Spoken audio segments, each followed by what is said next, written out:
Welcome to the Late Night with Chalky podcast.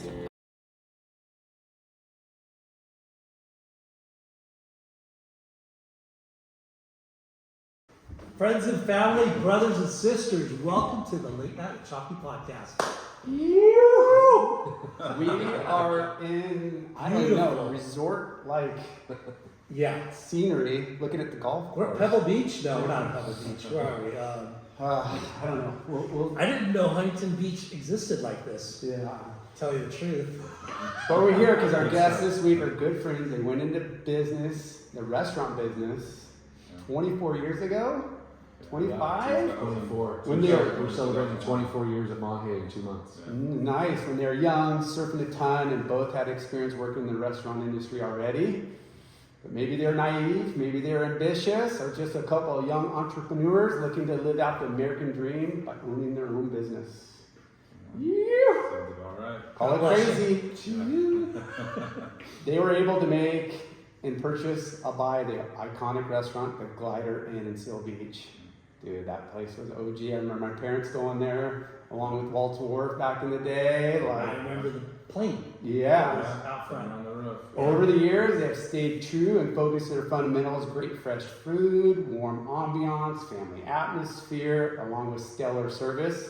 We've checked all those boxes when we're there. That place, your guys' places are pretty sick. Yeah. I had my engagement party there. Yeah. Fast forward to today, the original venture, Mahe, still local and tourist driven, and we love it. Love it. Love it. Cody's Nachos. Oh. It's probably off the menu. Dude, I think it's on the secret menu, right? I think it's just Mahe nachos. We called him Mahe nachos. Yeah. Cody still gets the nachos. Cody's out. Cody left us. Yeah. Well, he went on to do his own thing. Rad guy, still a really good friend. Local guy, has a kid here at the middle school. Yeah. Actually, his name is Tony's. We actually connected with them a couple years ago. Yeah, he's rad. Yeah. So, and then we had another guy named Cody that worked for us, and so we couldn't call him Cody's Nachos because he wasn't the OG Cody. So we had to change it to the Mahe Nachos. But the true people know that Cody's Nachos are who they're from. So. But fast forward to today, and now they own and run the Brant Kitchen, Brant, and Ola Mexican. We love that place too. Yep. There's street tacos, chips and salsa, and I judge every Mexican restaurant by the chips and salsa, and if that's not spot on, then I'm like, Out of there. but that little spice on the chips, so good. The chips have their own story as well. Okay, well, both at Pacific City and Long Beach and Huntington Beach, those are pretty Everyone nice. in Long Beach. Did you say Long Long Beach, Beach? yeah. That's the second CCH. Yeah. Yeah. Yeah, bro. Sorry. The old pink motel. Well, we welcome to the show not just the Dynamite Duo, but the TNT of the restaurant world. They're the late night of Chalky of the restaurant world. Right. Toby Reece and Tony They're Andrews. more successful. A little bit. TNT, welcome to the show. Thanks for Welcome, boys. Thanks. Thanks Stoked to be for here. letting us host at your house. This is awesome. Yeah. It's funny. I don't want to jump right into Mahe, but like so many of our friends and so many fond memories we've had at Mahe. Like that place, not only is it such great food, but the ambiance and the bands in the back. Like you made a place that was like fucking like home, right? That was our thing. I'm bummed it's so far because it's so far from us. It's far now. Yeah, it is, right? We had a The really bridge is a long way to go. Yeah, it's a gauntlet. We had a really good, just the timing was so perfect because we had Daimones that had its own little crew of guys that Tsunamis was blowing up at that point. And then back then the Sunset Pub still had stuff going on. Mother still had a line out the door. I was bartending at King Neptune's. We just had this really cool group of people that were all mixed. Like everybody was friends with somebody from another group. And so when we opened up Mahe, we had a place where all those groups of people from all those places could come together. And I don't know, that was a really cool thing because half of our friends worked for us there. And if you didn't work for us there, your friend worked for us. And if not, then you looked across the street and you came there after work. Yeah. A bunch of local bands would come in and play music back then, and I would bring in crews of people and stuff. And so and we would, we I were miss the bartending. bands. And Not to mention all the sports that was happening there too. Yeah. So. Yeah. We had to close, anytime there was a Laker game, we had to close the door, because we had a door, we used to have a door that separated the restaurant from the bar, and if there was a Laker game and Lyndon was there, we had to close the door, because back in the day, it could be like Game 6 of the season, and Lyndon would be throwing beer bottles at those TVs because the Lakers missed a free throw or something. I'm starting to sweat over here. He pretty much got axed from coming to my house or Laker games because the F-bombs were right? little intense. I miss I'm those a days. passionate person, bro. So let's jump back and tell us, how you guys got into surfing. Ooh, all right. Surfing. Yeah. So we're gonna have to tell the story. So Tony and I were both Like doing different 96? college Is things. this like 96? Yeah, 95 or 96. 96, yeah. And We're talking college. We skipped over after college.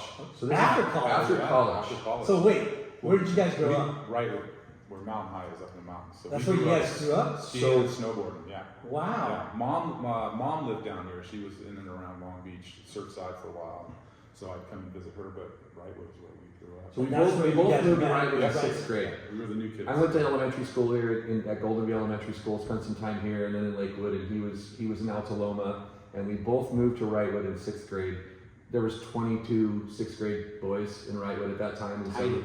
tiny. So we immediately kind of gravitated. Yeah. And then the high school up there at that time was 7th through 12th grade, so we went to high school there. In the meantime, we still had, his mom was in Surfside, so in the summer times we would be in Surfside. They had a condo in San Clemente for a few weeks of the year, so we spent the time in San Clemente. But at that time, we were really we loved the beach, spent every second in the water like most little groms, body surfing and boogie boarding, if you will, or whatever. Everything. And then he went to San Diego State. I came back down here. I spent every weekend at San Diego State partying with him. And then he ended up coming back up and going to Long Beach State and graduated and some law school and some teaching. And the whole time I was trying to figure out what I was going to do, I was working in the restaurant business. And somehow I was done with an apartment or moving out, and he was doing something. And so we were like, let's move in together again. And it was after his college and after I was still in college. And we found this rad little 2-bedroom apartment in Sunset Beach, 5th Street. We were on the corner, so we looked through the beach access between the two beachfront houses. By the mail, by the post office? No, even further down, close to Jack in the Box. Okay. Like Yeah, the so first turn light. right, Oh. it's Coral K is across the street. Yeah. And Fifth Street's right there. It's a light. Yeah. So this old soul surfer lived below us, and Surfer Dave. and He had a bunch of boards and he had a bunch of boards, and he was like, you guys are gonna start surfing with me. And so there was some beer. At that time too, all the lifeguards for Sunset Beach, who were all surfers, they lived in the apartments right around us, and so everybody had a surfboard. And I would love if I still had the surfboard that we learned on. I think Surfer Dave broke my original one. Yeah, it was crazy. Yeah, but So he would throw rocks at us, like, let's go. every morning he'd throw rocks at our window because we had this big. We were upstairs and he was right below us. And he'd throw rocks. We had Betty Biggs. We had Betty Biggs next door to us, Yeah. and we became friends with Benny Biggs before that, just because of the restaurant and bar industry, bar scene. Yeah. And so Benny's like, "You guys are surfing," and so He was working at Bruce Jones, I think. he was working at Bruce Jones at that time, Yeah. and so we just started doing it. I think I was on a foamy. You were on an old, rad single fin, like 710, Yeah. weird board. Yeah. But we just got into it, and every single morning, it could be windy, it could be whatever, we were on it. Yeah. it's the And best way to start the day. Yeah. You know? Yeah. it's the best way. And then so we just kept doing it, and like we surfed every day. It was just no matter what, you get up and you go surf. And if it wasn't, because 5th Street and Sunset Beach, there's probably 10 days of the year where it's actually like good. Yeah. Sometimes it's just so big and it wraps around, and then it'll actually peak up a little bit right there through Sunset. So we would get in the car, we'd go all the way down from River Jetties in Newport, and then all the way up to Seal Beach River Jetties, and then sometimes we would head down and surf at Old Man's or walk up to churches or whatever, but we did it every day, and we got the bug, and then we started doing surf trips. Yeah. Traveling. And it became like we surfed. Yeah. I bought my first board, like the first board that I bought. And at that time we were longboarding, and I bought a board from old Dave Hetty at Coral Reef, You guys remember Oh, Dave yeah. Petty, long-haired Dave Yeah. Petty? I think he's manager for Sublime now, or he's No the way. manager. Coral Reef Is he? wetsuit. Yeah. Yeah. There used to be a coral reef right behind Mother's in Yeah. Sunset Beach, and it was a little old surf shack, and they sold coral And we reef moved up wetsuits. to like Westminster or Yeah. something. or We'd whatever. go in there and Beach, right? he'd have surf videos playing in there. We'd go in there and sit there and watch surf videos with him and just hang out. For hours. For hours, yeah. Yeah. In and then- Sunset? In Sunset. Yeah. And then we go hang out with Benny upstairs at Bruce Jones and get his theory on surf, and we just got the bug, and we fell in love with it. And So let me ask you though, how was it growing up in Wrightwood? Like what were you guys? it was Mayberry. So At the time, you know, as we got older and into high school and stuff, we wished we were in a bigger, you know, metropolitan area, Yeah. more stuff to do, more girls, more Because girls. you come But down yeah. here in the summertime and be like, But then, Disneyland. yeah, but fun. looking Yeah. back, great place to grow up because Yeah. we didn't get into trouble and some of the things, those things, and so you know, all of our friends' parents were teachers or principals at the school, so you know, we just Small pretty community. sheltered, pretty Yeah. small, and so we were able to get Couldn't through get away with that. Like shit. Mayberry, Yeah. like, Very, very Oh, much yeah, so, for sure. Yeah. Yeah, if you ran a stop sign on one end of town, Yeah, when I got exactly. home, my mom would be like, Mrs. Smith called and said you ran a stop sign on Yeah. Sheep Creek. Yeah. Like, oh shit. So snow skiing in summer, what, like dirt bike, BMX, like skateboard? Like, Lots of dirt biking, lots of skateboarding. Yeah. We actually, his dad was a lawyer, and his office was in Alta Loma. And if you looked on the map right now, what we used to do, his dad would take us to his law office in Alta Loma, and the original pipeline in Upland, the skateboard park, it was 10 or 12 miles away. And we used to skate down Baseline, down Arrow Highway, and go skate to. Skate to the Oh, pipeline, skate to yeah. pipeline, From, yeah. from my dad's office, yeah. no Yeah. buses? No. That's a farm. Yeah. Yeah, I don't even, maybe there was buses. We were gonna skate. Why didn't we Whatever. take buses? Yeah. So you immediately get thrown into the snow. Cost 75 cents. What are you talking about? That's why we didn't take I it. didn't even know if there was a bus. Yeah. When you live up there, you get thrown into the ski schools or whatever. And so every Wednesday, you get out of class at noon, and for $5, you get a lift ticket and rentals and an hour-long lesson, and you're on the mountain. And so we spent so many days on the mountain. He ended up teaching. Up there. I worked on the ski lifts.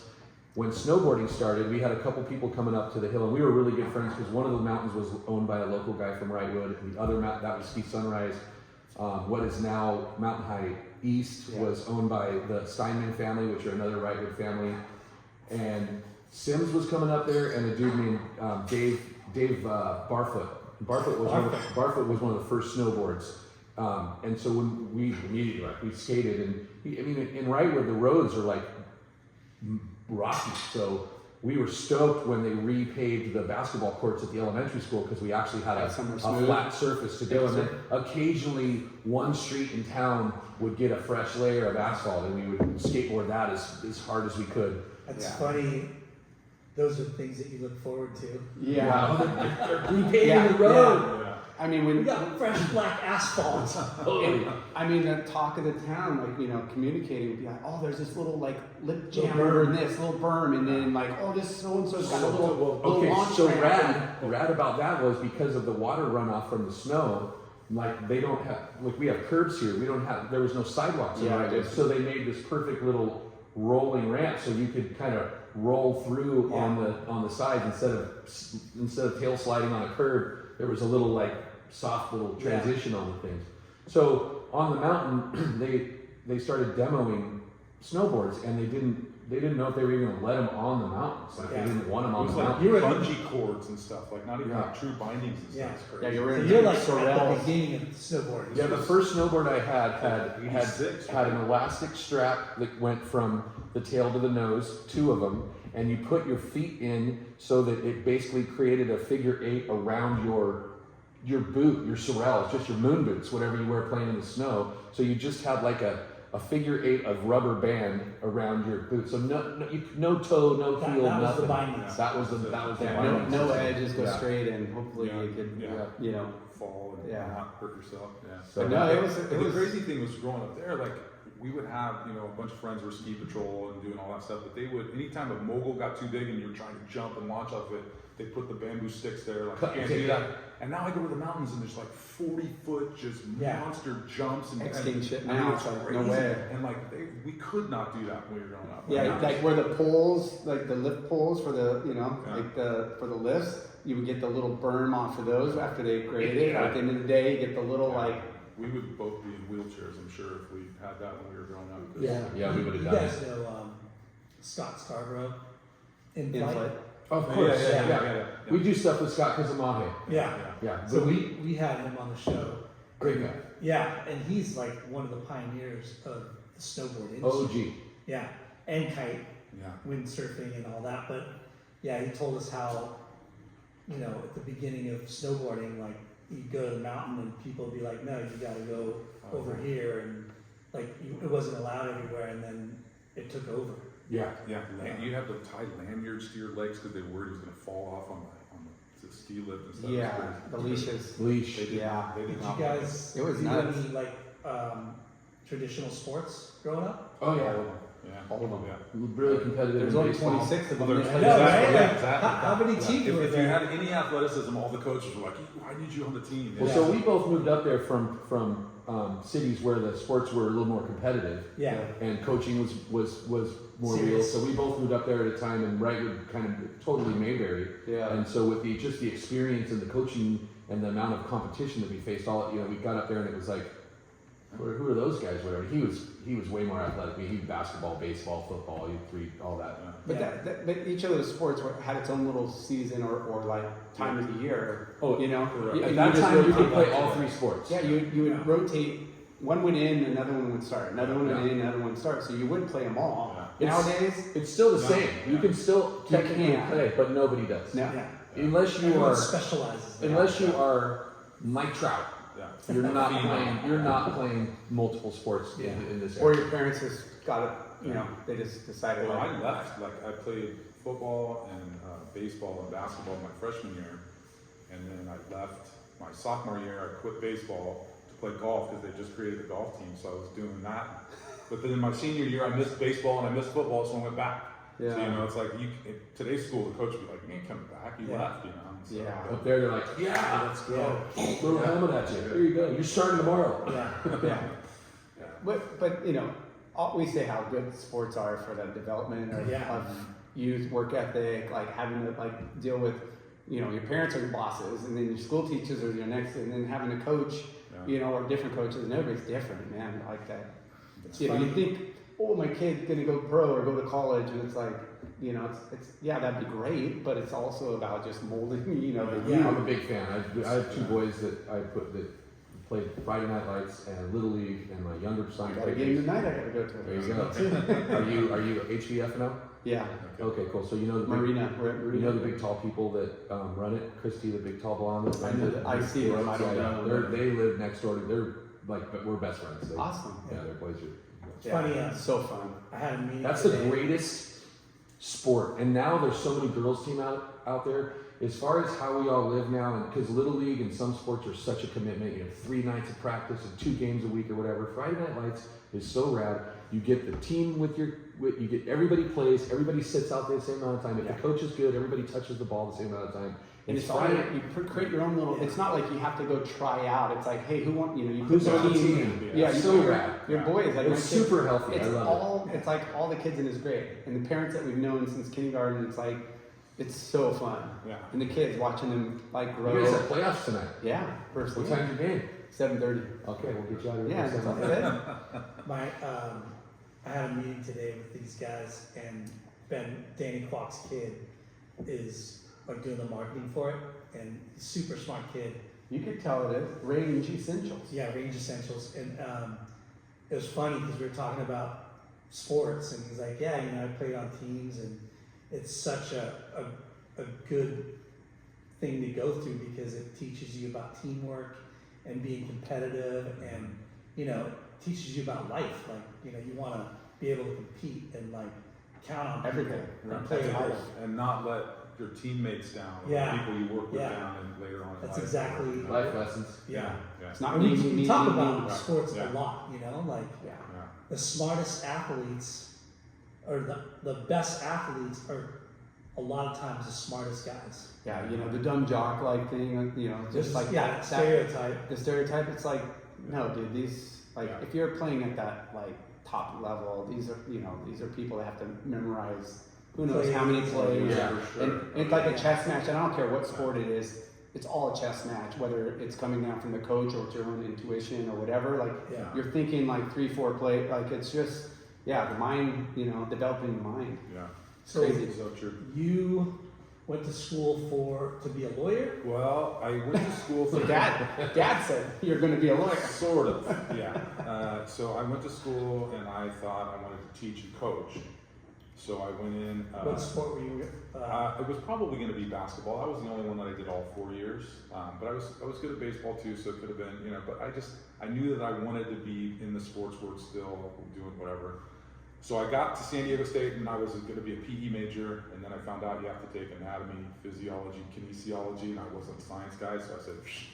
And so I switched to history, and you then didn't find that out until you go to college. I'm Well, not you thought- sure. Yeah, you well, thought we it didn't was have the least- counselors. yeah. We You thought it'd be the least requirement ever being a PE teacher. Well, and I got into San Diego State with like a 2.9 and a 10.50 on the SAT, which Not and anymore. they were just like, come on, not anymore. It's 4.4 to get. I mean, it's crazy. It's so crazy. And so, so I got there. And then I got into history, and I met a couple of professors. And this was actually more when I kind of got to Long Beach, and met a couple of professors. We started playing basketball together. One of them also taught at Milliken, so we'd go over to Milliken and play in the gym. And I just kind of got a love of history that way. And then I graduated. I wasn't sure what I was going to do, so I was riding jet skis a bunch, and so I started selling motorcycles and jet skis. I did that for about a year, and then I was like, you know what? I think I should go to law school. So I went to Laverne.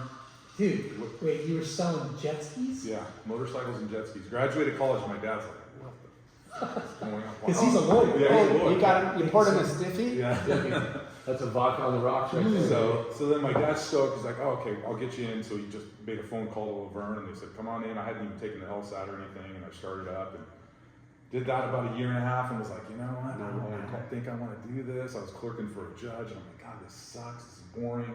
So I said, forget it. So I went back. I did like 27 units in one semester. Got my teaching credential, got it done, and then. And teaching's not easy either. No. I remember April, having to take the MSAT and trying to help her study for that. Yeah. I'm like, you need to know this to teach elementary school? Exactly, right? Yeah. You're like, what the hell? So then I actually went back up and taught at the middle school, back up in Wrightwood. It's actually in the town of Phelan, but went back there, taught for a year in the classroom, 7th and 8th grade history, and I went, I don't want to do this either. I don't want to do this either. Yeah. And It's like a pivot. It was, Pivot. Yeah. And so then I said, I want to be a writer. So I went, I worked for a newspaper and I wrote for a newspaper. What? Which means no money. Yeah, exactly. Yeah. So I did that for about a year, and then I'm like, I'm gonna screw Wait, this. so wait. Yeah, I know. So Hold It's on. so crazy. You went from wanting to be a lawyer Yeah. first, Right. then Teacher, teacher, then then you journalist. sold. Yeah. Where did you sell motorcycles? That was in Long Beach, downtown Long Beach. And how was that experience? It was fun. It was fine. Yeah. But it Was was it easy? sales. It was. No, it wasn't easy. Yeah. It was a Yeah, lot of sounds time spent there in Those are commission only, basically, So Hustle. and so it was a lot. He of, hated it. I did, Yeah. yeah. You It better was be fun. They gave me a quick-lipped. motorcycle to ride around, which was great. So I rode that all over. There's Perks of there. it. Yeah. But then after I went to work at the newspaper and I started writing for them, and I was just like, What this paper? sucks. It's the Inland Valley Daily Bulletin, which is like in Montclair, Ontario, over there. Like I'm living in LA at the time. I'm driving there in the traffic, and it was Oh, just God. hell. Just hell. And then What was your was it news stories or like? mostly like community news. So like the little local paper that we have for Huntington Beach or Yeah, the like the Grunion Daily and Pilot Seal or style, whatever. Yeah. yeah. But it came in the regular paper, but it was a once a weeker that came in for each of those communities in there. So I was doing they'd open up a new motocross park or something, and I'd go and interview people, or I'd cover the football games, like high school football games on Fridays. Sounds like a killer job if you were to make money, like Yeah. good decent Oh, yeah. money. That'd be like a Zero really good. money. Bad thing though is that it moved into our world because when we put anything in writing, whether it's our menu or emails or stuff like that, the managers have to send it to Tony first because he is an editor. He can take a paragraph and it'll be redlined to hell. Well, so that's a lawyer side of you know, right? Like you spelled it wrong, your punctuation's wrong, the capitalization's wrong here. Yeah. And they send it to me, I'm like, looks great, send it to Tony. Which is an art, you know, and you know, it's a very, you know, meticulous. Like most people are, I mean, especially myself, you know, most speller, punctuation. Most people don't see it, and I just, for some reason, I can start reading them. He puts it out on the road. Like trippy thing is, so 6th grade we become best friends, you know, going through, and then never kind of break, you know, college here and there, and then there was some time when he was in LA, and I did a tour in Newport Beach for 4 or 5 years and bartended down there and spent too much time on the peninsula. And it's funny because you're getting into all the things that he's done, and at the time when he was teaching, are you at the Sylvan yet? I haven't got to Sylvan. Okay, go to Sylvan. So I left the newspaper and I started. Can I ask you, like, how'd you get paid from there? Was it by article or by? No, it was a salary. Okay. It was a salary, a low, very low salary, very low salary. But I mean, it was pretty flexible because I was supposed to be out doing stories and things like that. So every Thursday I would meet some buddies and we'd go play golf on Thursday morning, and then I would have to go to the police stations, do the crime blotter where you writing down all the crimes that were committed, and you know, you're going through and having to learn the codes and stuff for some of the crimes. But then What a tricky job. I know, it was crazy. And then turn your stories in, and the editor would kick them back, and it was just But like he's still not 24 yet, probably. This is all this shit and all these careers. Yeah, probably 24, yeah. So then left there, and he's taught. He's law school, graduated San Diego, Long Beach State. Are your parents motorcycle sales tripping on what you're doing, bouncing around? Yeah, I mean, Dad's hoping that I figure it out at some point, you know. And Mom was she's good with whatever. You're having trouble. You're not. Mom's the sweetest, happy. Like if you're happy, I'm happy, baby. Yeah. So, and then I said, okay, I'm going to get back into teaching, but I wanted to do like the kind of private sector. So I went and started working at a Sylvan, which is like that private tutoring school. Yeah. And it's in Beverly Hills, and so a bunch of celebrities and kids are coming in and stuff, and long hours, a little bit better pay because it was like a business, and we would get bonuses based on how many kids were there and stuff like that.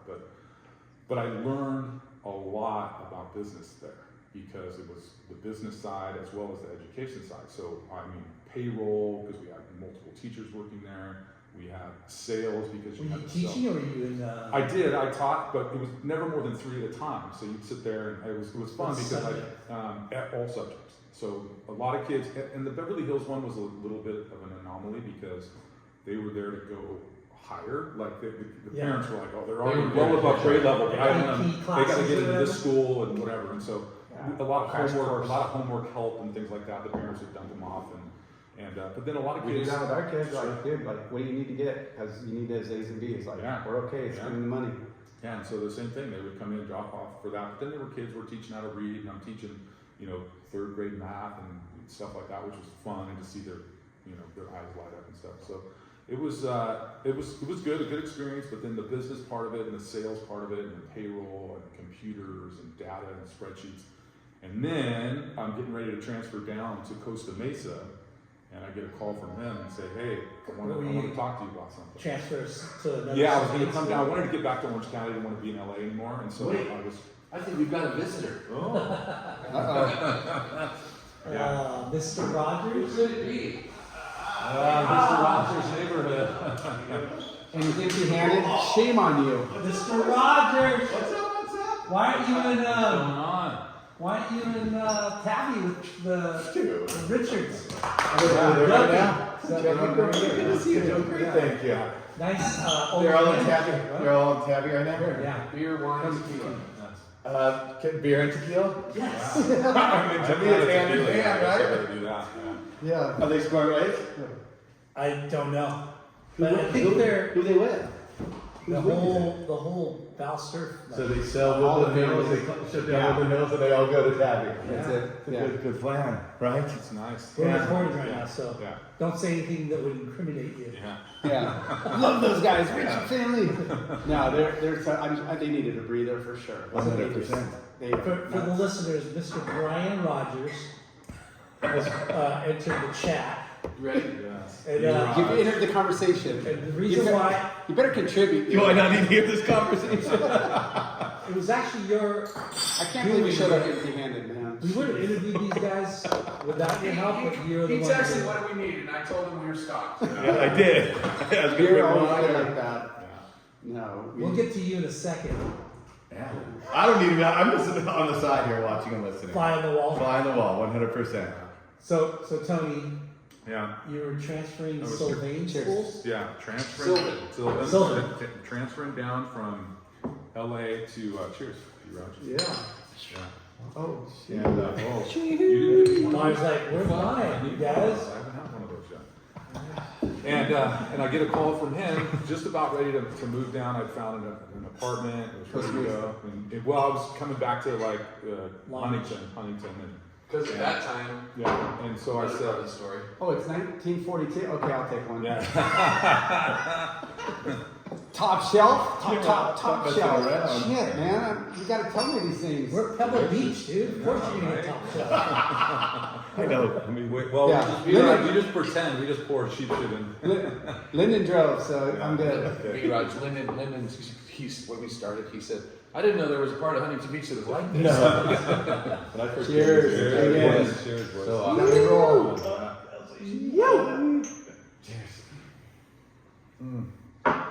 Okay, Sylvain. Okay, so Sylvain. he's going Alright. to Costa Mesa, Sylvan. Yeah. Oh, you So started? No, I didn't. I was Okay. just getting ready to transfer, and I'm kind of going back and forth trying to figure out where I'm going to live and all that. And then he says, "Hey, Well, I gotta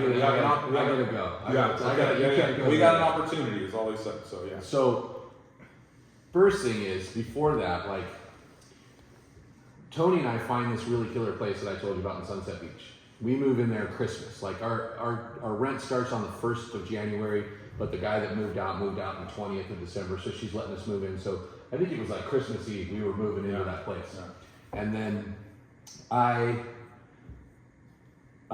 had been chasing Kieran, my wife, for a while. And we finally, I told her, that's a whole different story, She's but from, she's from Newport. okay, So I met her in Newport. okay. Cassidy's. So we go, I finally meet her, and the night that I meet, I've met her, but I finally now am going to get a chance to date her. And it was like 2 days after Valentine's Day. So Tony and I have only lived in this house for a month and a half. And she moves in with us the Friday after Valentine's Day. So it's probably Move quick. 50 days. Well, it was, I think after the first date, she didn't leave. Yeah. She didn't leave. Yeah. Yeah. So, Cast a spell on her. so yeah. So, Well, so now, I'm paying this much for my room, and you're paying. We could save money. Together. so we move into the big room, and the small room was a guest room, which you stayed in a bunch because we moved your bed into that guest room. So when you came down, you moved back in because the apartment we had a bigger room, and then there was a tiny room. And I was like, dude, I don't care. I'll sleep in the closet. This place is bitching. Across from the beach? You take the big room, Tony. I'll take the One small room. bathroom, and she's in there. We She's built like, a "Oh, bunk you guys are bed. disgusting." The first night we move in there, we go to Home Depot, we buy some 4x4s and 2x4s. We're not construction people. And we start drilling stuff together, and I'm gonna put a futon mattress up there so it makes the room a little bigger. Well, like midnight, the dude downstairs that lived downstairs like, hey, what the fuck are you guys doing? What are you guys doing up there right now? We're building a bed.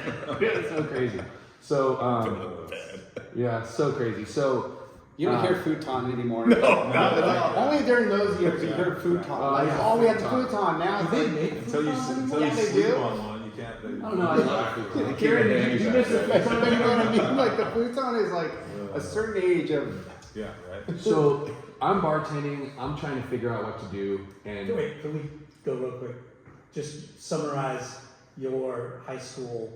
Like, what were you good? Not were you good in high school? okay. So yeah. So I was a little. He should be a doctor. No. He did 7 years So at Long Beach City College. So did I. so yeah. I never. So, so I was Weren't enough credits, but not the same. So I I'll tell you, I had a history teacher who he said something to the point where I was a horrible student, and as far as like from a teacher's point of view, and I skated through everything and I got around everything, but he said something. He was like in front of the whole class or whatever, like. You're, but you know what? But out of all of you people, you guys Toby's going to be the one someday that does gonna do something. Yeah. What grade Wow. It was like 10th grade. Yeah. 11th grade. That's pretty awesome. It was kind of funny. It was an absolute like put down. Like Yeah. you are not a good student. But You're somehow you're horrible making at your classes, but you're going to be able to buy You got a someday. personality. Or something like that. Like you're going to go do something crazy someday. Like I know you're going to be selling something or doing And something you someday. Yeah, you're not internalize conformed. that, dude. So I did a lot of student body. I talked too much. I quit baseball because golf was rad, and my grandpa grew up playing golf. Was a member here, one of the first members here, and girls. Baseball, you had to go practice every day after school. I wanted to go home and chase a girl. Pretty much, girls were the demise of my school. Yeah, that's why we keep our kids in sports. Like, Drink killers. So I did play golf for 4. I played all 4 years of golf, and golf was rad because the whole second semester That's such a different sport. we too. got in a van. We went down to Spring Valley Lake, which at that time was a really nice golf course in the high desert. It's out by Hesperia. It's like a 45-minute ride from our high school. We got to play 9 holes. We went to McDonald's or In-N-Out Burger on the way home every time. It was just easy. It was rad. Chill. Started chewing tobacco in 9th grade. You're out there. You're out there for 4 hours. You're out there for 4 hours with your friends. No teachers. There's one golf instructor who's driving around in a golf cart trying to make. It was Golf is such a trippy sport too to be doing in high school because no one ever does that. Not anymore. It's football. Well, now everybody knows it's like your meal ticket into college because there's like so many scholarships. You're a good golfer. You can go to college that you can't get into with your grades. Yeah. So. But back then it was definitely unheard of. Yeah. Yeah. So did that, and then the day we graduated high school, we went to Europe for our senior trip with another one of our good buddies. There were 6 of us, and We went to Europe. 6 of us that Core were group of buddies. that were like we're bros. We still are on a text thread. We text each other every birthday, like any senior trip or graduation. Graduation trip. 3 of them went to Cabo, and three of Part of us school though, there was an advisor. was through the international club. And so we went to Europe. The day I got home from Europe, I moved back down here. And my parents got divorced when I was kindergarten at Golden View Elementary School. And so my dad was in Lakewood at the time. And I moved back down to live with him because I hadn't lived with him since I was 3 years old, and that was rad. And he turned his garage into an ADU unit, and we put a bathroom out there, and I lived there for a couple of years. And that's then when I moved to Newport because I was Red Lobster, Seal Beach, first waiting job after high school. Heard many a good nights at the Red. Yeah, in high school, my high school girlfriend's grandparents owned an Italian restaurant, so I got started in the restaurant business there, washing dishes. It was freshman year, and I think it was my second weekend washing dishes, and she fired me because I talked too much, and she made me a busboy. So You got upgraded. I got upgraded. Yeah. You get out of the Washing promoted. dishes sucks. Yeah, and then my junior year, I was serving already, and then because just up there. What a great fucking job is that, especially for that age. Already waitering. Yeah, Sunrise too in the Mexican restaurant. I never worked at the Mexican restaurant because at the time when the Mexican restaurant was opened, I was working at the Italian restaurant. Because not only is it great pay with the tips, you're learning how to deal with every fucking type of personality. Yeah. Every personality that walks in the door, you get prepared for that. Yeah. And you walk away from that I can handle that guy, I can handle that guy. But it's the hierarchy in the restaurant business that you start at the bottom no matter what. And the humiliation of So you'll appreciate this. You're here. This is kind of our credo. If you come to the Ola in Huntington Beach, where I think we have 140 employees when we're at our height of summertime employment, That's just one restaurant. Yeah, about 2/3 of that are front of the house employees. And so if you looked at my managers, bartenders, and servers, except for a couple of them, they all started as hostesses or busboys, Got it. unless they were hired when we opened. Yeah. But now, Yes, yeah. like when people are like, hey, I've had a ton of serving experience. You guys hiring at Ola? I'm like, I haven't hired a server at Ola in 5 years. It's all my hostesses. all I come in, moving- we move everybody moving up. up. They know our culture already. Yeah. It's just that's Yeah. how it happens Yeah. for us. Stellar service. So come back down, live with my dad. I want to be in the restaurant business, but I don't turn 18 until I was a young. I started elementary school when I was 4, back when you could, and so I didn't turn 18 until Free October. daycare. It's free daycare. 100%. Yeah. 100%. I don't have to hire somebody. I can just You want to sit talk and about free you know daycare? that. I was Pretty much potty trained. I was 4, and we were living in the apartments at Golden West and Warner behind Sprouts, which is still the same apartments. And 4 years old kindergarten, walking out to Golden West, down Golden West to Golden View Not even Elementary a bus, School walking. with my blue At buddy 4. at 4. Parents, see you later. Lunchbox, go down and turn right where the wood crack At is 4. at 4 by ourselves. And So now he's back then. Can you imagine? Lard did that too. Yeah, dude. at 4. Now we're like, where are you? I'm like monitoring everything. You're still driving your kid to school when they're a freshman because they don't have a driver's license. Yeah. Crazy. What a trip. Different world, right? Yeah. It's so utterly. Okay, so It's a whole nother conversation. yeah, so come home or move back down here, and you can't really get a waiting job until you're 18 because Yeah. serving booze and Yeah, of and course. things like that. And so I took the job at Red Lobster when I was 17 as a host. And the manager was like, as soon as you turn 18, you've got the experience, we'll move you up. And they did. And I hosted, and I immediately was already doing other stuff. And lots of different things with managers getting moved around. But Red Lobster, 2 years. On my 20th birthday, the girlfriend that I had at that time got a limo. We went by the Red Lobster with our friends that were in the limo with us to get a drink. And for some reason that night, our assistant manager was sick, so they sent an assistant manager from a Red Lobster from somewhere else. And we went in to have cocktails, and he found out that half of us weren't 21. Busted. And, Corporate. and we got fired. Well, thankfully, the general manager that we had that hired me, that I loved, about 6 months before that, he got transferred to the Charlie Browns, which was where AAA is We're now. gonna need to cut this out because of the 18-year-olds that we have at our restaurant. This is what do you So I They did. don't listen to our podcast. So I moved to Charlie Browns, which is on Beach, AAA on where Beach. AAA is, and It's a step up from Jolly Rogers, so you know. like- Totally. And Wasn't there one in Long Beach too, Charlie Brown? yeah, exactly. Yeah, down Cherry Yeah. 405. Yeah. And I'm just into it, man. I love food service so much. I prided myself. I never wrote down an order. I had regular customers that would wait for my station. Like, I just loved it. It's what I wanted to do. Like, I don't know, maybe not for future, but at that point, those 4 or 5 hour shifts, I was the best waiter on the floor. Yeah, giving the best service you can. Yeah, it's kind of our credo. It's how, like, fight to say yes. It's how we try to train our staff, and Yeah. like, I enjoyed it. I friends with everybody. got pumped up by people having the best prime rib dinner that they ever had, and they know I'm gonna do whatever. Well, this gets me to Newport Beach. The old Reuben E. Lee in Newport Beach, the paddle wheel boat in the Reuben E. harbor, Lee. changes from Reuben E. Lee to Charlie Brown's, and my GM from Charlie Brown gets transferred over there to do the transfer from Reuben E. Lee to Charlie Brown's. They're owned by the same parent company, Reggie, at that time. And so the Reuben E. Lee, the average age of the waitresses at the Reuben E. Lee was about 130. Your wheelhouse. And I'm like 22 at this time. And now I'm 22 now. Yeah. And me and another girl, Shame fish in a who was barrel, right? another I was dating at the time, we both get transferred down to Newport Beach. Damn it. And now we're supposed to start training. I'm supposed to train these 122-year-old ladies who have been waiting tables 4 times as long as I've been alive how to wait tables. It was the gnarliest. Like, these old ladies were just like, who the fuck are you talking to right now? But that place was busy every single day.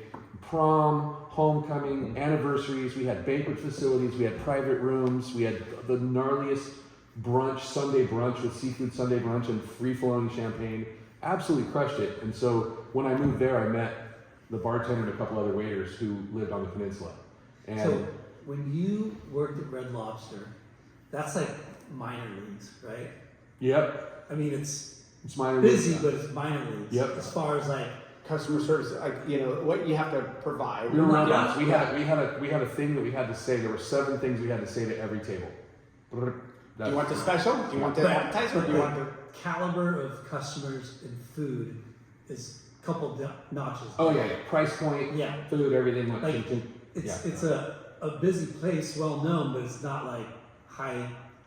Still crushed it because I could take an 8-table station, and at that time of my life, I made $150 at a Red Lobster. 18 years old, I made $150 in tips on a on Friday top of night. your, Yeah. your And then we would go hourly. straight to Hennessy's, and I'd spend $138 because I needed $12.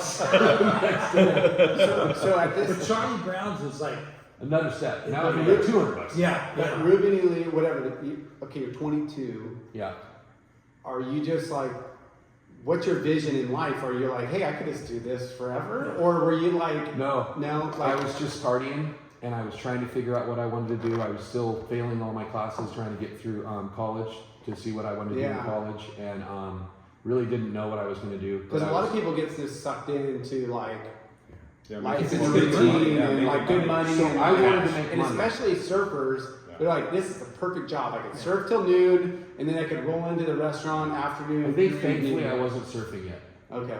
Thankfully I wasn't surfing yet. Yeah, because you would have been just. We spent every day on the beach though. At that time, when I moved down the peninsula, 3 of my roommates were all on the tour, and they were body surfers. And so I used to body surf with them every day. And so they were really good, and they would charge like big Newport wedge Yeah. body surf This is stuff. another great story. Your wedge Oh story. yeah, I got a Wedge great story. wedge story. Pants off. So rad. So Charlie Brown's. Pants off, chair. Charlie Brown's, and then Peninsula, and I really start hanging out with all my boys in the Peninsula, and we start going to bars, and I spend most of my time at Cassidy's. And on Sundays, the owners, Mark and Marty, rad guys, they never worked on. One of them were there the other 6 days of the week, but on Sundays, neither of them were there. And 2 of my best friends who were twins bartended a double. The Sunday bartenders worked doubles. Yeah.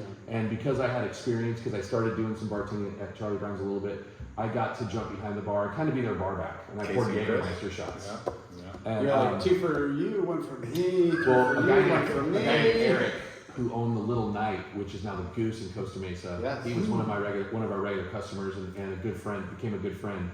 The Little Night at that point in 17th Street was in a transformation stage, and there was like Chester Drawers and the other places where all the guys from the peninsula and they were going up on 17th Street and partying. And so his dad got older, and he let his son kind of take over that bar. And he said, I don't want it to be this, 6 90-year-old guys at the bar at 6 o'clock on Friday Bring night. some youth. I want Bring some to cast these guys to come up here. So he hired me to be a bartender there. And I quit Charlie Brown's to go full-time bartending at the Little Night. And Did you know did you have to go to school for bartending? Like, No, just hard knocks. Just learned it. just learned it. Just learned it from Like knowing, just watching. school. Just practice. Yeah. At that time, there was Cassidy's was popping, right? popping. We had a lamp at the door every night. Yeah. At that time, Is that where you met this fool? no. We were there at the same time.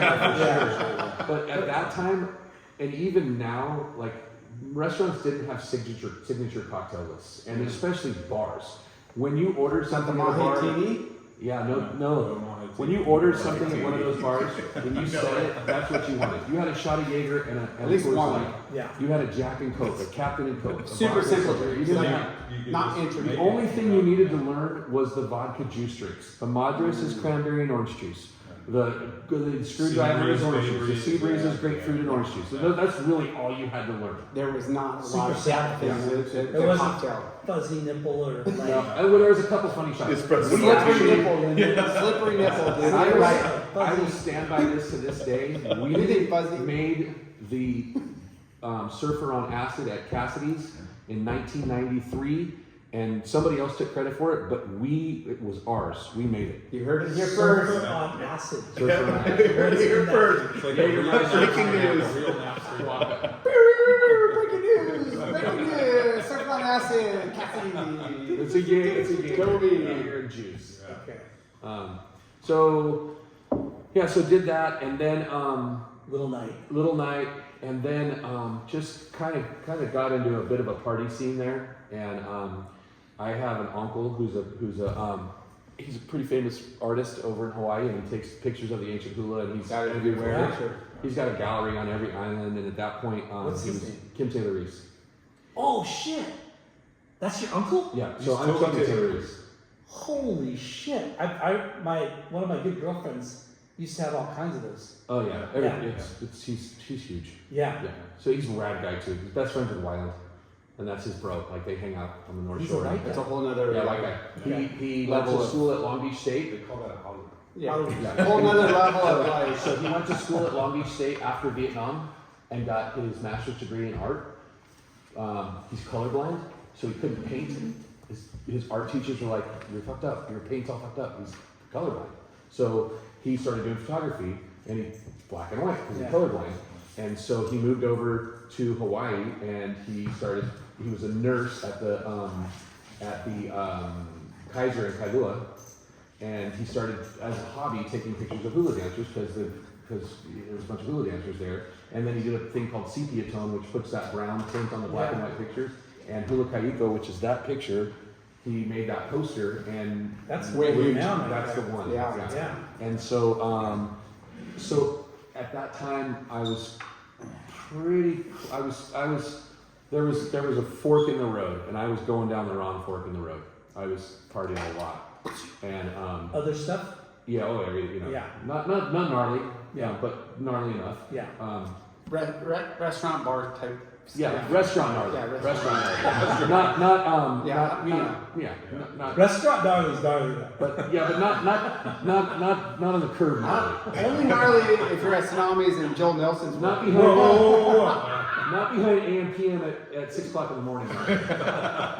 No. So he got asked to do a year-round tour with the Hawaii Visitor Bureau because at that time he became really famous, and he was judging the Merry Monarch Festival, which is the biggest Polynesian dance contest in Polynesia. So he got to judge that, and then they had him fly around the Hawaii Visitor Bureau. He got to go through a tour in Europe and promote tourism to Hawaii, and he went with the hula troops and then took his art, and he wanted somebody to be in the gallery, which was in Punaluu, which is pretty much in between Kailua and Kali'iwa. Like it's on the North Shore, just below Kahuku, like by the Polynesian Culture Center, like total windward side, countryside of Oahu. Yeah. Beautiful, amazing house that they turned into a gallery. And I still to this day haven't asked anybody, but I'm pretty sure that somebody, my dad or my stepmom or somebody was like, "Hey, we need to get Toby out of here." 'Cause he's How old are you? 23-ish? I don't know. 23? Yeah. 24 maybe? Restaurant days. So they were like, Maybe, Yeah. or maybe that's just me thinking that it was because he really did need somebody, and he wanted somebody in the family there to run it because he didn't know. I'll admit it was me. Yeah, Tony was like, "Get him out of here." So I went and lived on the North Shore of Oahu. There's almost like an intervention. Maybe it was an intervention from above. Like Yeah. it wasn't a planned intervention, but what it really was. But your uncle reached out to you, or? Yep. He called and said, "Hey, what are path, you we doing got right curves." now? Yeah. You're not doing college right now. You're Were bartending." you talking to him much, or? Yeah, he came home a lot, and we visited him, and, Right. and you know he was flying to LA. It was because all four of his two sisters and my dad all lived here, and then his other brother, Uncle Mickey, lived in Kona, and they'd been in Kona the same amount of time that Uncle Kim was in Oahu. Uncle Mickey was in Kona. Were you surfing at this time? Nope. Oh yes, I was. Okay. Yeah, yes, I Because was. somebody's like, "Oh, Yeah. Uncle lives there, Hawaii." You're like, So you go. So I moved to Oahu to help manage the gallery. "Sign me up." How cool is this job? So the gallery was only open Thursday, Friday, and Saturday from like noon to 4, and it was I think that'd be actually it was worse. on Cam Highway, right on a bay where Cam Highway just there was no homes for like a half a mile, and it was just Cam Highway and the beach. Yeah, past Rabbit Island and Yeah, past that, Yeah. past Haula, past Punaluu, or in Punaluu, before you get to Making up words. yeah, before you, past Kapa'a. That's actually Hawaii, right? So anyway, so we had a big bell on the porch, and if somebody stopped at the gallery, I could put a sign out if I wanted to open the gallery for him that just said, "Hey, ring the bell, and I'll be back in 10 minutes."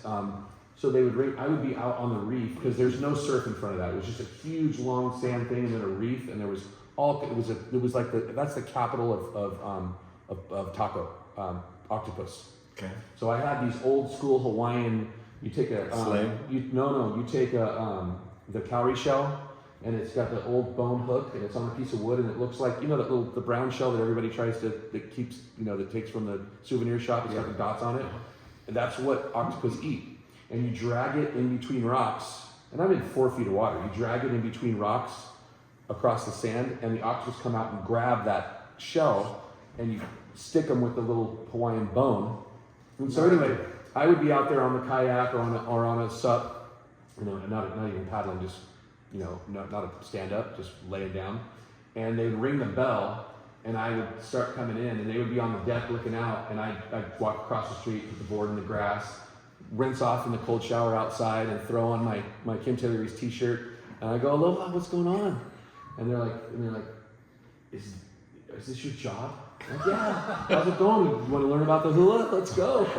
Open up the gallery door, which was like a museum of koa wood and koa tables, and my uncle had blown up images of his hula dancers, like as big as these windows.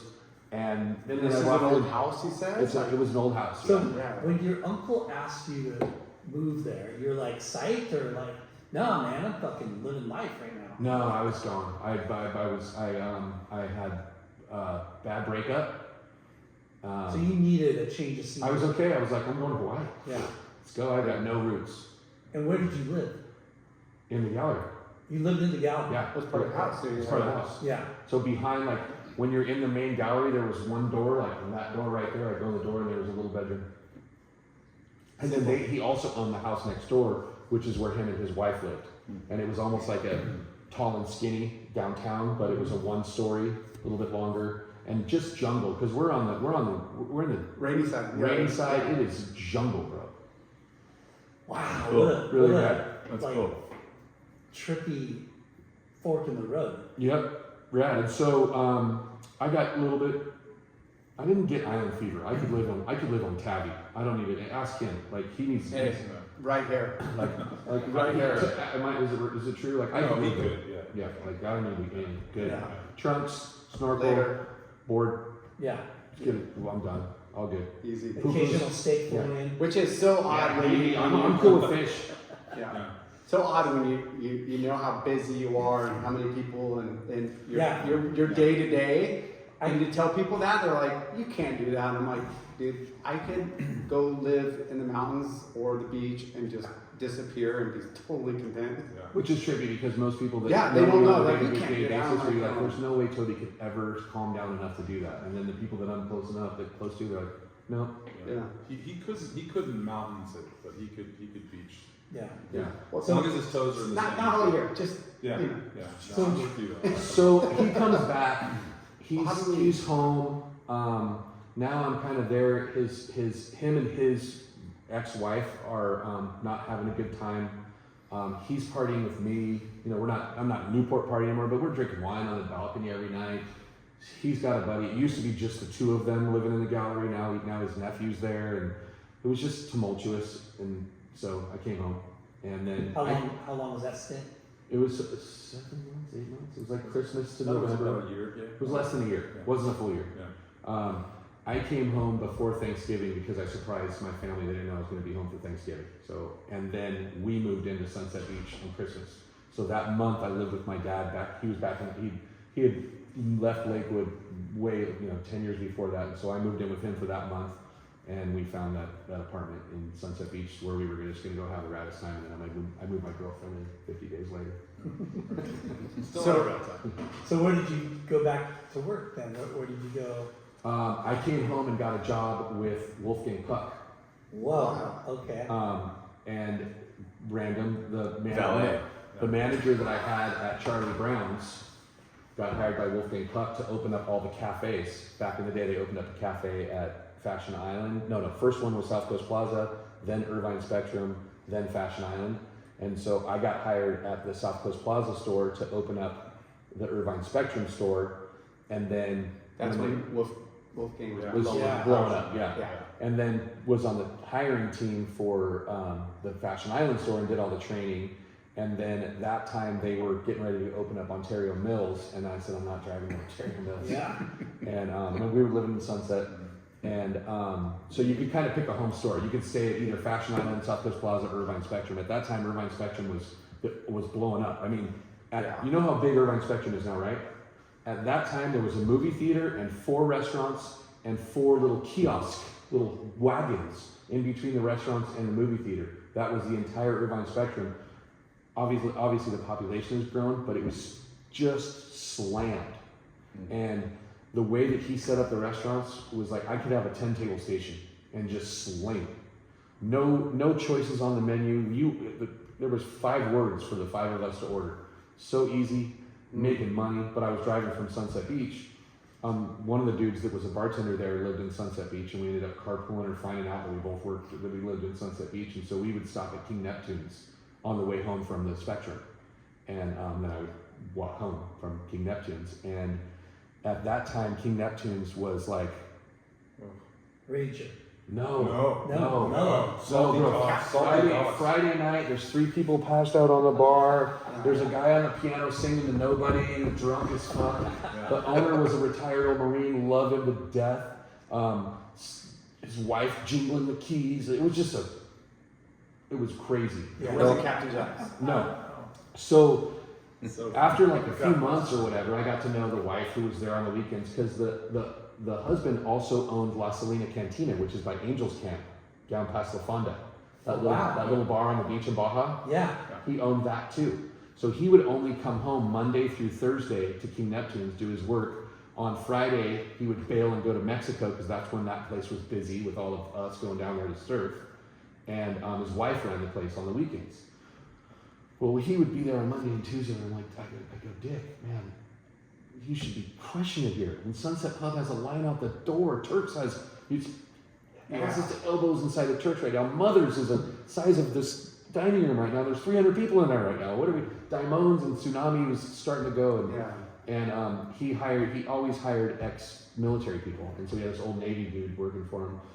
Randomly, Navy guy has some family medical stuff. He's got to leave the state to go take care of somebody in his family, and old man Dick is like, hey, I need somebody to cover the weekend or whatever. And I'm like, I'll do it. To bartend. Never been behind that bar once. Don't even know what's behind it, how it's set up. I said, I don't have keys. I don't know how to lock the door. I don't know anything. You're working Friday night. I go, can I book the band? Can I book a band? Because at that time, we were all hanging out. I knew some of the bands. Surfer Joe was doing stuff and knew everybody in town. It might have been Surfer Joe, but I think it was Louie. Lou Carry-On? Yeah. Lou Carry-On. No. Sunset Beach Louie. Plays in the blues band, not Carry-On. Anyway, so I booked that band. I had like 3 days ready to go. And that night was the busiest night they'd ever had at King Neptune's. And I did it by myself, nobody else. Were they there? No, he was in Mexico. The wife was there. You booked a band knowing that if I produce and I fucking get record sales, or I blow it up and bring more people, you thought job security, or you just thought? No, I said, if I'm going to do this, I'm going to throw a party. Let's go. He wanted to make some money. I want to throw a party. Let's go. So he came back. So he came back. I met him that Monday or Tuesday when he came back from Mexico. And he was like, would you like a full-time job? And I was like, and I told Tony and Kieran, they're like, you can't leave looking hooked to go fucking Neptune's. Oh my gosh, what are you thinking? And I'm like, so initially I think I only did 2 days for a minute. I did 2 days a week for a minute. But I said, you got to let me book the bands, and we need to change some stuff. You kept like Friday and Saturday at Wolfgang because it was the money, and then it was like Wednesday, Thursday, or Tuesday, Thursday. But that's the thing. It's like, was it short-sighted, or was it long game? Like when you're like, I'm gonna book, or I just want to make a bunch of money this weekend, or like. Well, initially it was just short-sighted. Yeah. But then when I saw that, I'm like, let's go. I did this every weekend. Walk to work. Once I was doing the Wednesday, Thursdays, I was like, okay, we're done, because I had the opportunity to take Wednesday through Saturday. I was off Sunday, Monday. I was off Sunday, Monday, Tuesday, and I seriously was making $100K. and I was living 4 doors down. Tax. Well, I shouldn't say tax. Well, it's after. That was a long time ago. '90s. So that's the start. That's where it came from. And so now I'm bartending there. We're booking bands. I know everybody in Sunset Beach and Huntington Beach. How ironic is that, though, right? Like, here you are moving up in the restaurant world. And, Corporate world. yeah, and Yeah. you're seeing the numbers, and you're seeing the corporate professional way of doing things, right? And you're gleaning all this knowledge of these businesses, and you go to this hole in the wall called Neptune, which is a fucking dive bar, right? The best. The best, and you said it, there's like 3 people asleep at the bar. There's a beaver on the bar. The bar was shaped like a boat, and the front of the bar sloped down. They had a little quarter round so you could hold your drink there, but if you were drunk and you happened to set your drink down below the quarter round, it fell down on your lap. Yeah. They had a dead mounted beaver on the bar. That's right. And when you walked in the door, and it was like, they couldn't pull it off now. Because it was the most We have the gun collection. gun collection. It was the most politically incorrect place, because when people walk in the door, can't get a drink until you pet my beaver. That's what the lady daytime bartender used to say when you walked in. Can't get a drink until you pet my beaver. So I gnarly. miss the good old days. God bless it. It's politically correct stuff, BS. So I'm doing that, and then I meet a guy named Weston. And Weston lived between mine and Tony's apartment and Kieran's apartment and King Neptune's. And Weston was one of the managers and had worked for JoJo's for 10 years. And Weston and I both used to talk. He worked the day shift at JoJo's, and then he'd come see me after his shift, and I'd be starting my shift at King Neptune's. It was still mellow, and so we would talk shop. And what got us together was, I still didn't know what I wanted to do. I had some rich people that lived on the beach in Sunset that had some big companies that they're like, hey, you come interview with my sales. Yeah, there's some people. cardboard one. Yeah, the guy owns Sun Clips of America. It's a $1 billion-something company, and it's Australia, America. They have a huge branch in like Gardenia, and he was like, my guys are making $250,000 a year. Come interview. And I went and interviewed, and I saw it. I was like, it was horrible. Like, I cannot imagine doing this. Cold calling people to try to get their toilet paper and cardboard like sales. tie and suit. Oh, fuck, like this is not me. Then I was in school. I was like, I always wanted to be a fireman, so I went to Santa Ana College and I took all the fire tech classes. I don't know what the hell I wanted to do. Well, Weston and I are talking, and we're like, Weston always wanted to own like a loungy, like kind of bar kind of place, and we were talking about the places that would Sam Seafood. Oh my gosh, that would be rad, and all these other places. Well, at that time in Sunset Beach, it's now a kayak rental place. It's not the place closest to Captain Jack's. It's the one that opened after that. That's on the south side. OEX. And it used to be a fish house. It used to be a commercial. You could buy fish there. It was like a little. You could pull up side of the road, walk in there, and buy lobster, crab, or whatever. So if you're looking from PCH at the water, the left side is the place that's 2 stories that everybody knows where they rent the sups. To the right side where the billboard is, that's the place that used to be a little fish house. And so we thought that place would be a rad place. I thought that place would be a rad place to do a Mother's, but old school, like Knowles used to be, which is where Taco Surf is, where you had a steak, a fish, a chowder, cold beer, sawdust on the floor, 20 people having a good time, owner operator, great. Pulled up one day to see the place with the leasing agent. Weston parks next to me. You guys didn't know. Same time, he was coming to see the same thing. Yeah. So But you hadn't talked about it. nope. And then it didn't. And then we looked at it together, and it didn't work because the lady was like, "Oh no, the building, the health, they won't let you do any of this stuff." So No that food. went. But because of that quick little meeting, Weston and I kept John. I like about this pipe. Oh, that's what you want to do? I'm into it too. So Weston comes to me one day and he says, "The glider in." Like, yeah, that would be right. Okay, cool. Well, he goes by the glider in on his way home from JoJo's, and he talks to the old lady who's the daughter, who the family have been there since the 70s when they took it over from the original glider in owners. And she's like, "Oh my gosh, I've been trying to sell this thing for 5 years and nobody wants it." The Haley family from Captain Jack's and Denny from Tantalum in Long Beach were looking at it heavy. Well, Denny bought it. He was in escrow. And so she's like, "Oh my gosh, you're so late. We just started escrow. Crazy. Well, Tantalum? from Tantalum. That's so And, Mahe was going to be Tantalum. Wow. So Weston wrote his number. This is before cell phones. Wrote his house number down on a cocktail napkin, and she chucked it in the drawer. Well, Denny from Tantalum put together an LLC with the same thing he did at Tantalum. He got 10 or 15 guys to all put up whatever amount of money that they put up to open up Tantalum and be part owners and get some whatever, however he set up his corporation. Well, at that time, the lease of the Glider Inn that was available on the lease from the landowner was only 9.5 years. And at the end of that 9.5 years, he was going to take the property back. He said, "Nope, we're done." Well, Denny's investors said, "Sorry, we need 15 years to get our money back," which they didn't, but okay. Thank you. So they backed out of the deal. She's old, brain cancer, needs to get out of this business, only has 9.5 years. Every month that she doesn't sell this business, it's worth less because of the term that's left on this lease. She pulls Weston's number out of the drawer, calls Weston, and he comes straight to King Neptune's, and he's like, "Dude." So we go down the road, we go talk to her, we find out the numbers. Every single person I've known has always said, "Hey, dude, if you ever open up your own restaurant, let me know. I'll be there." Blah blah blah. Well, Nobody showed up. Toby who? Cleared my road. So I told Tony. Okay, so I told Weston. I said, if we invite Tony, we can get this. And he knows Tony because we were neighbors and we surfed together. Backtracking a little bit, while Tony was doing his Sylvan thing and I was trying to figure out what I was doing, there was one point, and Tony and I were talked about starting a clothing line at one point. And we were like, we're going to do something. And so Tony goes back to LA doing his thing, and it was like this poignant. It was like, you're going to do something, you better include me. And that was like Tony said, I know you're going to do something someday, you better include me. And he might have been just talking about the clothes or whatever. And I was going to do something. And so Weston's like, "Oh man, another partner." I'm like, "Well, I know 50's better than 0, but 33 1/3 is way better than 0 too." It's like, okay.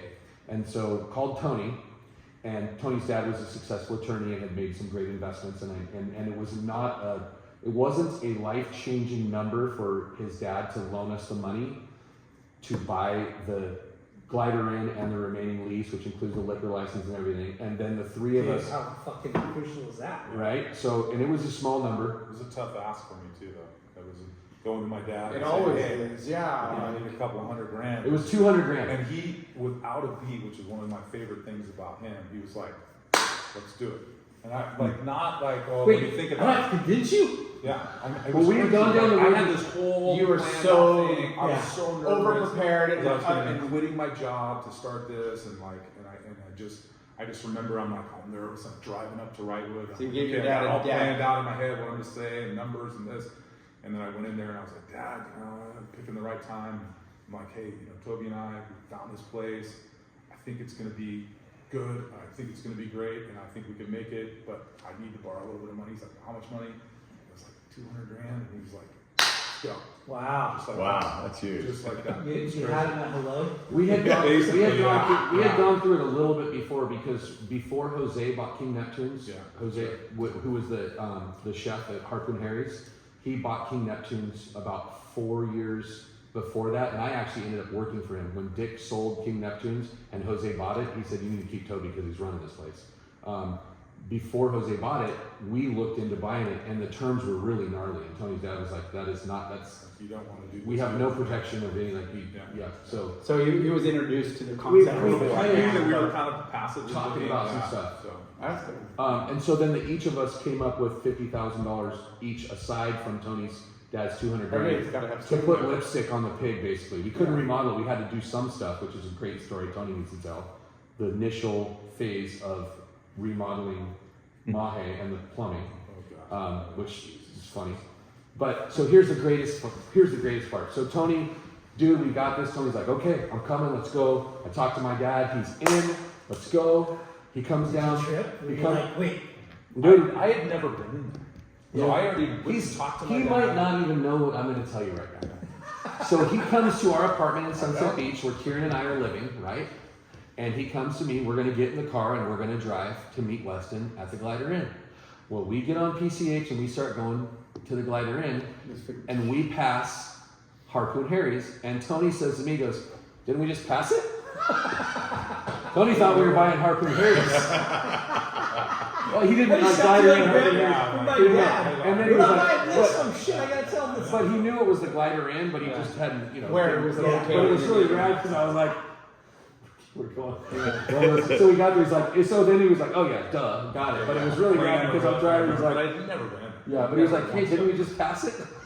The place you're working. Yeah, so it was rad. And Yeah, that was, then we closed escrow on my 30th birthday, which was October 13th, and we started demo, and we hired Weston's older brother who was in the construction business and was doing some remodeling in some houses in Surfside with a partner, and we paid them what their, they gave us a pretty good deal, like what they needed to make to work for us for 2.5 months, and blood, sweat equity, not like contractor money, like, Yeah. okay, we're gonna do all this, you're gonna buy all the materials, you guys are gonna be our workforce. And yeah, they would at the end of the day, their work day, they'd be like, okay, you got to have all this stripped off in the bathroom by tomorrow morning. So we up all night, we're bringing in beers and drinks and stripping wallpaper and pulling, stealing tiles down and ripping. Because it was- out. Demo's not part of the it was Yeah, an 80-year-old yeah. building at that time. Yeah, 105-year-old building. yeah. How exciting and how excited were you guys when We were excited, but we were kind of scared too. So Scared, I was more scared, I think, because I didn't want to let my pops down, obviously, and I just kept remembering, like, as we were getting closer, and it's starting to come together, and we're talking about when we're going to open, and I just kept looking at him and like, people are going to come here, right? People are going to come here, Well, so He says that at every store we open. yeah, And he like, just did it for our I just new did it store. for the sticks and stones. Well, so, like, it's- He's like, "Toby, are people going to come here?" people are going to come here. Like, what's bad is you Gotta have a numbers guy. yeah, because it's a That's bigger it. investment. That's it. Gotta have That's balance. That's what's it. rad is you've been to all these different restaurants, Red Lobster, Charlie's, fucking Wolfgang Neptune's, and you see the potential. In your head, you see the potential because even all the other bars that are popping in Sunset alone, right? And then you have, what is that? Waltz. I mean, you have Gray's Waltz Wharf. Yeah. That was our model was, look, we want a really good steak, really good fresh fish like Waltz, but the sushi thing was just really starting to kind of Richter, and so we said, okay, we gotta have, I don't just want a teriyaki steak with sushi, we gotta have a really good chop house style steak, fish, that's what we gotta do, and we My hit wife that. always wanted to go to sushi, and I wanted a steak. Yeah. And I could never get anything but like, and I don't care what kind of steak, but I could get the tepon, like whatever I could get. Yeah. But I wanted to be able to get a steak and her have her sushi. Like all those You places. can't do that anymore, by the way. With the way that things are and how much it costs now, you have to really have a crazy, big, busy, gnarly, expensive restaurant. Because it's two separate kitchens to do it right. Yeah. And most places that have those restaurants, you'll see, and they all do it, like, Joey, all the new Newport restaurants or whatever, they've got sushi, but they have 6 sushi items. Yeah. They've got 5 rad rolls and some sashimi. It's They a don't preset. offer all of it. No, it's not a real sushi. You're not ordering Yeah. off of a sushi list. No. But you picked Which this is totally spot different. that is kind of needed another option, Yeah, right? it was a And you have to come up with a great option, Yeah. not just half-assed restaurant. Well, you got koi, you got tsunamis, you got Damones, you got Yeah. you got a lot of Koi's competition. Koi's legit and still legit. But you know what I mean? Like it Like, was. they are the real sushi of our Yeah. area. You're not being one. You got this like mindset of like Waltz Wharf, but like bringing a little bit of that, But then when we could throw a party and have live music 4 nights a week, which is huge. and we had the McMurphy band with Marmion and Tucker and those guys, which just packed our house like crazy. And then Tony said earlier, we've had 2 or 3 bands that the first time they got out of the garage was in our bar, like Dirty Heads. Yeah. Dirty Heads Dirty Heads' first show was at Mahe. Shut the front door. They talk about it on their cast. Like, Yeah. What was that other little spot right there in the corner of the Tsunamis parking lot? That bar. Oh, dude, Josie's. Josie's had chili peppers back in the days, the blind bake We've there. seen a lot of. We went to Josie's when we were younger. Yeah, that was a jam. Yeah. So What's the other band? There's a couple others. Well, I know Bud from Sublime played at our place. Yeah, a bunch of times. We've had the Oingo Boingo guys. But there. you guys are Did you have Jack and PCH. Gunn play there? No, but we did have Checking Donovan on- Frankenmeyer oh my shot at God. one time for the White Buffalo. Oh, nice. Yeah. That was pretty cool. But you That's have- right, White Buffalo played there. White a lot, Buffalo played all the there. time, Yeah. That was from Bud. What's Bud's last name? You guys. Last Apollo? Yeah. Yeah. But PCH, you had the parking, you had the like visibility. Why Mahe? Okay, that's a great story. So Oh, yeah. Weston was in love with these schwanky names, and Seychelles is the name of our first corporation, Seychelles Reef. And the Seychelles are that island country in the Indian Ocean Just above Madagascar. above Madagascar. It's like the Tahiti for the Europeans. It's very bougie now, beautiful. Like if you look top 10 beaches for the last 30 years, La Digue is like it's the most beautiful place. It's where they filmed the beach scenes from that Alien movie that Jodie Foster when she was on that crazy beach. Oh, yeah. Contact. Yeah. They filmed, it's just gnarly. Well, so Weston wanted to name it Seychelles, and I'm like, dude, it's just too many letters. Yeah. Weston has no marketing history or like, it's pretty. But so we went to the ABC, and the lady at the counter at the ABC was like, Seychelles, is that going to be an Italian restaurant? And I look around at Tony and Wes, I'm like, All right. there we go. The next place they were like, is it seashells? It's going to be like, It's a funny way to spell seashells. And we're like, And I turn around and I'm like, are you fucking kidding me? Okay, so we go back into the drawing board. We go back to the drawing board, like, what can we name this place? Mahe, M-A-H-E, is the largest island in the Seychelles. capital. Yeah. Yeah, and the capital. Yeah. Yeah. And the fish, and we weren't going to tear the sign down, and the Glider Inn's sign was a mahi-mahi, it was a fish, it was a dorado out front. And I'm like, I go, it's gonna be and people are gonna call it mahi, which is fine, but that's an okay way to say it's not mahi the fish, it's mahe the island. Welcome to the island. Yeah. Like whatever. It's okay. People still today call it mahi. I still have hostesses that call it mahi. Yeah. Here's a crazy one side. Now that we've been open for so long, the generation of kids that we're hiring and the families that are our customers. But the families that are our customers now from the Hill, they don't know the Glider Inn. Mahe's the iconic, like, man, you guys have been here since I was a kid. My kids used to come here as Mahe. I'm like, oh man, we're that old. 25 years. We have a couple of kids that we hired when they were busboys that are now grandparents, and we're like, wow, we've been there around that long. Okay, so we kept the corporate name Seychelles Reef, and the DBA is Mahe. Because it's 4 letters, it's easy. The fish is a mahi. It's an M-A-H-E with an tilde, if you call it what's it called? Sure. The accent mark over the top of it. Makes it classic. You made that shit up over It's there. like 242. We got to incorporate the dorado, which is a beautiful fish, into our logo and Yeah. in our merch and stuff, and it just worked out rad. And it's Mahe. It's cool. We just fell in love with it. Fish. How long did it take to how many weeks, how many months was it where you went, holy shit, like First weekend. first weekend? You're like, New first Year's, night. New Year's Eve weekend. You knew that you were We were busier. So here's the deal. We all knew too many people. I knew way too many people. Weston had a staunch crew. He grew up in Surfside. I knew everybody from bartending. I've been throwing a party in Sunset Beach for 4 years. Hanging this out was with, meant to happen. hanging out with all the restaurant people. They're We got in really quick with the liquor companies who fell in love with us. And Everyone our wanted to- hurdle was not our service or our bar or our bands. It was our food. We couldn't find a good executive chef, so we were really good friends with a guy named Kevin, who was the executive chef and co-owner of the Potholder, which is a breakfast place in Long Beach. Yeah, I He remember. came over to set it up. But He and I worked together at for Bonadonna. his experience on Second was Street. Shore House, and so Yeah. all of a sudden we were starting this menu, and it was like fucking Shore House. So the first 2 quarters we trying to figure out exactly where to get the menu dialed in, and it took us the better part of the first year to find the menu. But luckily enough, the sushi was rad because we stole Cody, we stole Jose from Mums in Long Beach, and he was also a Teflon chef at Daimone's, and him and Cody just rocked our sushi bar. At that time, 75% of our food sales were sushi, so it gave us a little bit of a cushion to figure out our food, and then we figured out our food, and Yeah. we were happy, more Is confident.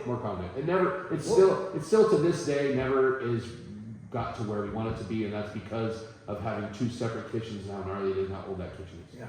What is it called? Like the curation of your food? Is it Pacific Rim? Is it what do they call We it? called it we call it Asian fusion. That's what everybody wanted to take it because we had some at that time It was our hot back fresh then, too. fish had a lot That was of catchy. stuff. That was catchy verbiage for Yeah. sure. Asian fusion was happening. So we were like chop house style steaks. We always said that to differentiate ourselves from the Japanese restaurants Like that real call it cuts. Teflon style thing. Yeah. Real cuts. We had a bone-in ribeye and a big filet mignon and a New York steak, and then our fish. The mahi had like the pineapple chutney, and the halibut had, we tried to The had macadamia like a crust hoisin or and- something like yeah. that. So we always did some kind of fusion. But you were able to get the recipes for like the clam chowder and other stuff, or So you the clam chowder is a great question. We kept the guy on, one guy that we kept in the kitchen. He'd been working there since 1970. Not his recipe, but he'd been making the chowder. So you just at knew the about it. Glider. And the chowder, there were two things on the food menu at the Glider Inn that people were very religious and adamant about. The chowder and sandabs. Sandabs is a miniature halibut. It's about the size of a big cell phone. And it's a tiny, small, flaky fish that you serve whole, and at the table, like a trout, they pull the bone out of the thing. And it was the Leisure World special. And that's what it's a very flaky, moist, light white fish. Perfect portion. And we And got, it's usually pan fried. So we got, Leisure World we, special. thank God there wasn't Yelp at that point yet, because we got hammered because we took the sandabs off the menu. Hammered. And what Can't believe we took the sandabs off the menu. do you find that fit? Like, what is You it? can buy it now, but nobody sells it. Yeah. Mm.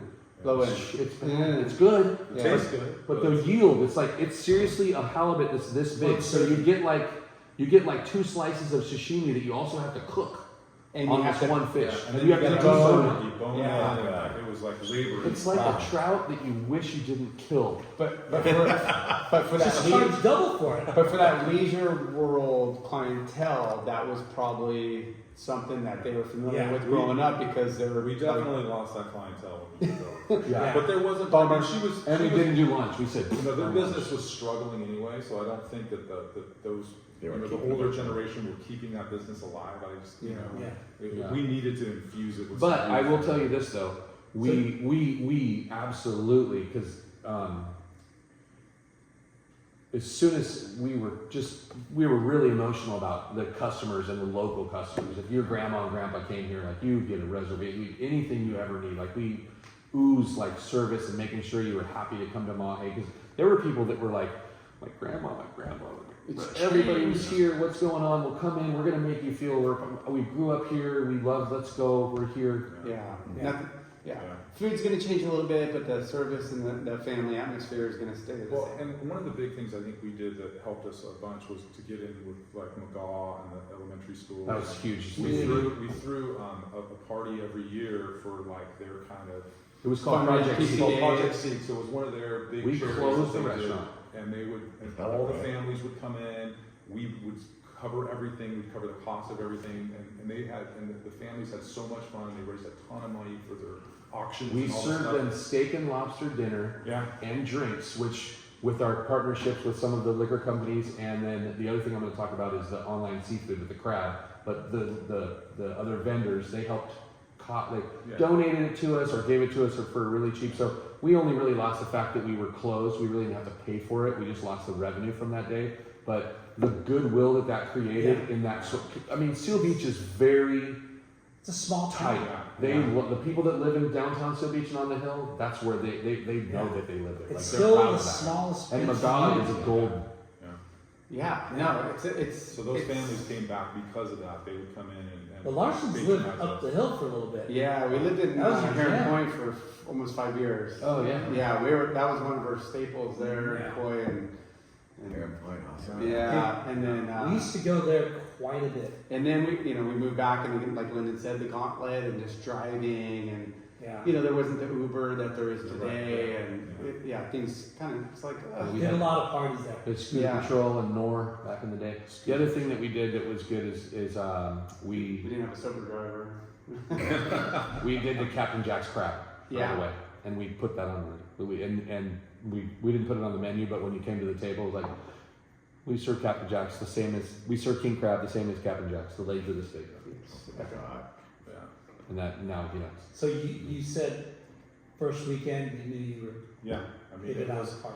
it was so busy, so crazy, and just we had so much fun, and the people had so much fun, but So we they- ran out of everything. I mean, we ran out of So stuff. they put me behind the Good bar problem. because they put me behind the bar because I was the bartender. Okay.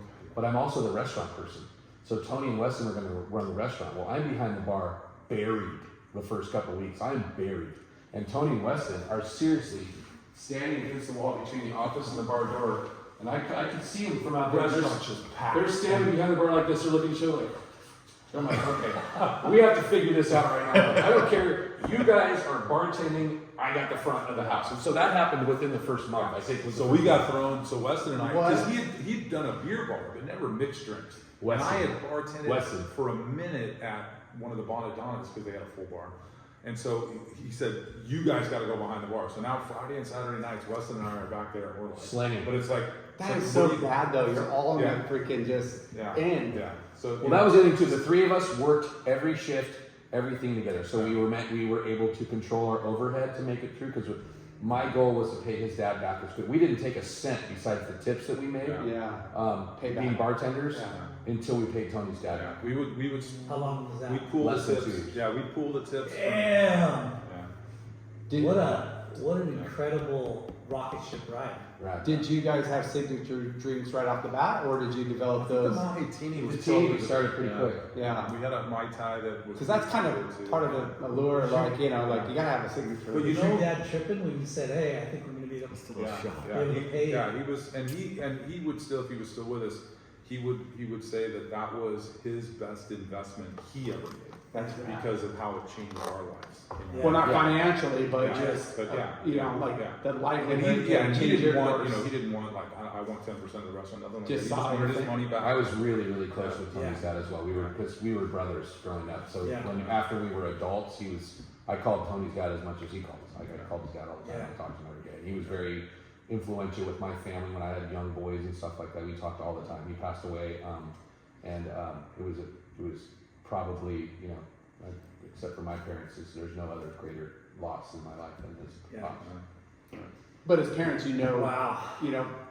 to help kickstart a career, or, you know, whether Yeah. it's Yeah. call it, you know, you want your kids to be successful, you Right. know. And yeah, he probably wanted his investment back, but more importantly, he wanted you to, Yeah. you know, 200 find grand your is a lot of fucking money. dude. It was. Yeah, back then? This is 2004? So I need, This was 2000. 2000. I got three things we got to talk about. Got to talk about plumbing before we forget. So I Ooh. don't think I Oh, was yeah. saying. So we're. No, yeah. The other thing, the first thing I got to talk about the rent. So the rent for the property was $1,950 a month, and the lease was until 2010.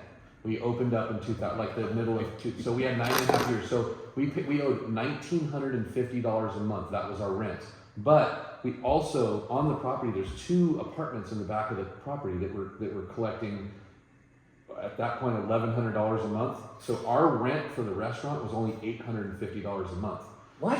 Yeah. Yes. So when he was like, "Are we going to be able to pay my dad back?" Hold on. I'm like, "Dude, we can sell seashells in the parking lot on weekends and make $850 a month. Let's go." And Wait, the apartments were collecting cash Yeah. That we got to. that you got the money it's for? part of the property of the Glider. That's So the you, way when you right. sign the lease, you assume those, Yeah. and now it's offsetting What? your guys' Okay, dough. so they signed this lease. This family signed this lease in 1970, and it went till 2010. The original owner of the Glider Inn loved this lady so much, and she was passing away. She didn't have anybody to turn the property over to besides her nephew, who was a kid. So she signed a 40-year lease with no increases. In 1970, they paid $1,950 a month. In 2010, if we would have still been paying rent, it was $1,950 a month. $1,100 a month for the 2 little apartments on the back. So our rent was $850. So because of that, also, we am not taking any money. It's 4 except grams for of, We could just My- pour money at the debt, you know? Yeah. Yeah. So, Wow. So That's such a That's fucking crazy. weird Yeah. okay, so but I would, but. bonus. Yeah. But I would always, because I knew that date of 2010 is coming. It's out there. Yeah. So But you every started month, From 2000. month one, he did it. Tell yeah. me. So every month I would handwrite a check to the Don Watts. Don Watts, who was the owner of the property, and he had inherited. He was the nephew of the original Glider Inn Yeah. family from the 30s. And so he lived in like Orange, and I would write every month. I would write a little note saying, "Hey, we had a great weekend. We're so stoked to be here." And just throughout the seasons, happy Thanksgiving. I'd always and every once in a while. And here's what Yeah, and every once in a while, I would just say, "Hey, we'd love to sit down with you someday to talk about a new lease at some point, or buying the property, whatever." And I would just say, whatever. And I'd never hear from him or anything like that. Or once in a while, he'd say, "Hey, I didn't get cash the is check." 1950. Yeah, and so I was like, "Okay, just cash the check." And then one time I, sent the note again, and then I put my phone number out just so we always had contact. And I got a call, and he said, "Hey, I really want to sit down and talk about, your idea of extending the lease or What buying the year? property or something." 2003. So, So pretty 3 years. quick. 3 years. Only 3 years Figured in. that off a year So later. this is back to the Tantalin people who backed out, thankfully, because they were worried about 9.5 years. Yeah. 3 years later, we do something crazy. Yeah. So he lives in Orange, and we said, "Hey, we'll meet you at the block." I think we went to The the block at Meadow, Orange. or something at random. like King Seafood Restaurant at the block. Yeah. And so we go and sit down there, and I've got a laundry list. Okay, of but scenarios. before that, we were happy with. Yeah. We were Yeah. we were happy You're with. killing it. Well, but we were like ready to. We wanted to extend the lease, and going rate for lease. But he threw into that note to Tony, or the property. So the first thing, and it was Weston and a little bit of Tony. And I'm going to say this. Renegotiate They were like, the lease, "Hey, we're or- gonna renegotiate the lease," and I was the first one that said, "F that." He said, "Buy the property, man." Yeah. Yeah. So before our meeting, we started doing some number crunching, and we were like, the lease is plan B. Let's Yeah. buy the property. So Yeah. that's what we kind of So we- initially went in there. We with. created a blew 'em deal. away. So go ahead. Yeah, We so- created a deal. So we kind of went in there, and we're just chit chatting and this and that and everything, and he said, "Well, I'm really interested in this, and I'm retired, and I just would like to, a lump sum of cash." And we're like, "Okay, well that's great." And we said, "Look, we can afford, we think $1 million. We can afford $1 million. We can pay that off because we'd already paid my dad off." So we said, "I think we can afford that." And he was kind of like, And I said, "But Who Tom." came up with $1 million? You guys? Yeah, We did. yeah. Okay. And I Which said, is huge yeah. for. Yeah, but then he was like, I just don't know. And I go, "But Don, what if we do this? What if you carry the note and we'll pay you 5% interest? So at the end of the 10-year term or whatever, how long, 15 years, 15 years. it'll be You're more making- like 1.6 Yeah. than 1 million. Smart. We're giving you Because you're going to pay that. to We're them. giving you Anyways. we're giving Might you as well the give it to interest, them. Yeah. and we're going to make your tax payments, which you don't have to come up with all this capital gains right now. Monthly, we'll make on that check that you get. We'll also pay your tax. And he said, he goes, "Wow," he goes, I never thought of doing it that way. And he's like, "I'll do it." And so that was, Yeah. That You're was- not making $1 million and then giving half of and that. that You're was, paying. that So was that's the, what changed our lives. that was the life changing Which is- assignment, yeah. Peanuts to buy that 2003. property. So But it's 10 Paul- lots. But ballsy too. Hold on. Yeah. Right. When Right. you Okay, but bought- here's the deal though. That payment, including his tax that we, and interest that we had to send him, was $82.32. Am I correct on that Yeah, number? I something like remember that, that. $82.32. So you only had to come The up with. going rate for a lease at that time was we would have paid $10,000. Yeah. So he could have leased us the place for $10,000 a month and kept the But you property. wanted the big, He wanted the yeah. big payment. And he was cool to us. Initially, the reason that he didn't want to extend the lease and the reason that he was going to take it away after 9.5 years, he had 2 daughters that were going to be in their late 20s at the time of the culmination of the lease, and he was going to give it to them to have their own tea shop or whatever the heck they were going to do.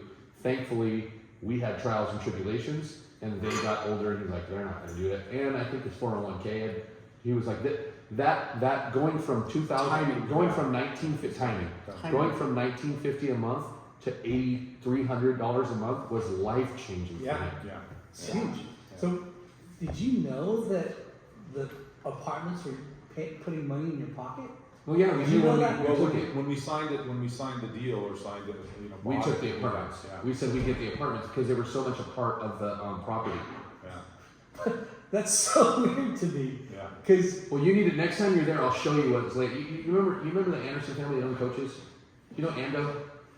You would recognize him. Yeah. He But- knows all the crew. Can you believe that though? Like you're renting this place, and you're instead of paying the whole $19.50, you're getting subsidized. We also had apartments on the property. Yeah. Crazy. Yeah. Initially, he wanted the apartments, but because they were tied in, and still today tied in on the same panel, we kind of Obi-Wan Kenobi him on that. Yeah. These are not the Jedi. apartments you're looking for. We totally did. So Jedi mind tricked them. They're not the apartments you're looking for. So what are you collecting rent on the apartments now? 2,200. One bedrooms? Well, here's the thing. Their back walls, the studio and the one bedroom are the backyard of Mahe. So in the heyday, 2 a.m. closures, dishwashers out there, Yeah. servers out there holding court. You're not getting like. They're standing outside of this single But and I say pane 2,200, it's ADU. actually 11 and 11, but we have one couple living there and they wanted both. Yeah. So we have an office. So we had one guy move out, and the couple that lived up front, who's an old school Seal Beach company, their family owned Coaches forever, and not the gas station, but Coaches. He was the mayor at one point. Him and his wife had the one bedroom up front, which is where the old owner lived, which is why it's part of the property. When our buddy Big Greg moved out of the big studio apartment, they were like, we want both. It's always the nickname. So they took both, because they were both 1,100. They took both for 2,200, and they love it. They're rad. Yeah. And now, especially since COVID, we're not there that late anymore. I mean, COVID has changed the bar and restaurant world. Yeah. And he'll tell you from his business, he knows. People aren't out late anymore, Yeah. especially in restaurants. It's not the same. So it's not even an encumbrance to them. But they're old, old apartments. Yeah. So that was a game changer. And because of the property buy, we ended up paying off that property early so that we could do Huntington Beach. And so now, in all of the growth that we do, we don't take on any investors or any bad bank money. We refinance the property and finance it ourselves so that we own everything outright. We don't have to take on any partners. And so that crazy deal, Set me up for. I mean, The I rest- bought my wife's in 2003. I bought my wife's wedding ring with quarters. Yeah. Before we bought that property. Affordable. I used to take all the quarters that I made because at King Neptune's, Rub a couple nickels together. You might turn. not 2003, 2000. All the beers at King Neptune's were $2.25 or $3.25. So people would leave me 3 or 4, and I'd have to take 3 quarters out of the till. And the lady got mad at me because she had to go to the bank for quarters so often, because her old bartenders used to cash them in. Well, I kept the quarters, and I filled up sparklets jugs with quarters, and that's how I bought her engagement ring, was with quarters. I love it. You hear that, kids? You get to tuck away a little Yeah. shrapnel, and sooner or later it's gonna be worth a lot of money. So fast forward. You can get a circle. So fast forward though, we hit 2002, 2007, 2008 when the economy went down and Orange County was the last bubble to burst. Everybody in 2007, everybody got hit. Yeah. And we really in Orange County didn't get hit until the middle of 2008. Yeah. He's like, oh, you guys, well, this is, now it's 16 years ago, but this is 8 years into owning businesses. We had opened up the Mahe down in Dana Point, and Tell us about that. things were tough, and there was times where we were both putting our mortgage payments on credit cards. So it's not like we just went and everything was Yeah, great. no, we that's- hit trials and tribulations After the too. success of Seal Beach, Mahe, we thought, oh, Dana Point's a no-brainer. We're gonna. Yeah. Well, that I was mean, just- that was speaking scary. from anybody that lived from 2000 to 2008, the skies was the limit. It was Yeah. I can do no wrong, and Oh, bro. life's gonna continue on the way we've been just fortunate. It just went. Mahe's bar from 2003 or 4 until 2007 was Double-digit filled with growth. mortgage brokers. Yeah. And they would come in there and just drop. Everybody was spending money. It was So crazy. much. Private parties in the back room every weekend. Yeah. Just Gnarly. crazy. Like Well, it was I- like Vegas. I remember we would go there at least once or twice a month. Yeah. Remember that? We had a stint there that all of us would rage at Mahe, and it was fucking blown up every Yeah. single time. And It was. So the guy who lived across the street from Tony and I's apartment in Sunset Beach, his name's Dick Mitchell, and he's a big commercial real estate guy out of Signal Hill. He also owns a bunch of commercial properties down in South Orange County the property in Dana Point where the Mahe was. He owned that property, and there was a Teppan sushi grill place there called Zushi, and they went under. Zushi, Z. Yeah. Sushi with a Z. They went under, and they didn't even tell them. They were in a battle for rent. They locked the doors and left. The electricity went off, and So the setup was there. Correct? setup was there. And sushi, Dick came to Tony and he was like, "Hey, this is a really cool setup for a Mahe, and I'll be helpful with your lease and get you in there." And it was favorable. You know, he kind of was right at that time. But it was a plug and play almost, but you just Almost. We put some lipstick. We put about $500,000 in it, $600,000 in it. lipstick. Yeah. Big time full of fucking facelift. Well, it needed it. It needed it. When we opened up those doors, the food was still in the refrigerator. They hadn't cleaned the place in years. I don't think they passed their last health inspection. I mean, it Well, was they had a bunch of Teflon tables. We hadn't done Teflon, so we ripped out most of those to make the bar bigger because we knew how to make drinks, but we didn't know how to Yeah, make drinks is where Yeah, they're they had at. 10 tape-on tables. We took out 4 of them and we left a back room that had 6 tape-on tables, which 2 years later we took out the other 4 and only had 2 Yeah. to make another dining room. How long did that last? 10 years. 10 Wow. years. Yeah, and it was funny because the disparity of sales, like from Father's Day to Labor Day, that Mahe crushed it. Like it was crazy. Like we Summer. did big numbers. But then Labor Day, on Tuesday after Labor Day, it was like Clint Eastwood walked in. Yeah. Just Where the stuff. fuck did everybody go? Well, the char house down there was one of the most productive during those months too. I know. Oh, yeah. I had a lot of, Oh, a lot of they people that crushed. worked there over the years, and it was like outside of It's way weddings more throughout the year. touristy and seasonal. And they don't have a lot. So a lot of things happened in that 10 years. Dana Point specifically down in the harbor was always that seasonal thing. Laguna Beach at that time, Montage, Ritz, all those places came about. All the cool restaurants started opening up in Laguna Beach. So Laguna Beach stopped coming down to Dana Point Harbor to eat. Dana Point then did the rejuvenation of PCH, where now it's 2 ways, both ways. It's not 1 way each way. And then the middle divider, they rejuvenated that. There was cool, gitchy little restaurants. No reason to come down to the dilapidated old harbor. And then they opened up Jimmy's American Fish House, and Right next door to us. right next door to us. He put $3.5 million, built a beautiful restaurant right next to us, which was complete competition. It was gnarly. And so we were like, wow, this is tough. I used to tell Dick, I'm like, Dick, let me run this like a restaurant in Bass Lake. I'm gonna close on Labor Day, I'll reopen on Easter. And I'll try to figure it out, because trying to hold good staff for 7 months with no sales and just losing money for 7 months, it would take us 4 of the 5 months to get back what we lost in those 7 months, because there's just no business down there. It was it was tough. I remember the miles you guys were putting on back then. Your little car you had back then, the eco-friendly I car. bought a smart car when it first came out, that tiny little thing. This big guy in a And I smart was car. sitting in that little smart His car. head was out. His head was out. Look how it is. Yeah, you're huge. You can't push that chair back. Look how it is. This is 4 how inches. close we sat in the smart car. Yeah, it was like this. Yeah, we're There like was no armor. just I had driving to. up. I sat Some like I was uncomfortable in, touches going like down I was, here. like I was in the Southwest, worst row ever, every day. Bumping down. Spirit Airlines. Totally. So bad, yeah. But the other deal was when we went down there, because in the summertime with traffic, sometimes it take us 2.5 hours, 2 hours to get down there, 2 hours to get home, and you're stuck down there. I couldn't get to Mahe. We were building Ola. We had 2. How many years did we have? So it was COVID. So we were 2 or 3 years. We operated Dana Point while we also had Huntington Beach. Not COVID, though. Pre-COVID. No, 2015, pre-COVID. We had 2 or 3 years that we operated Dana Point Wow, with Ola? with Ola. Really? No, I don't think so. I think it was. Because it was COVID. How many years did we have Ola before COVID? Because remember, we sold it to them and they got screwed because of COVID. Oh yeah, I guess that's. So we operated Ola in Huntington Beach for a couple years.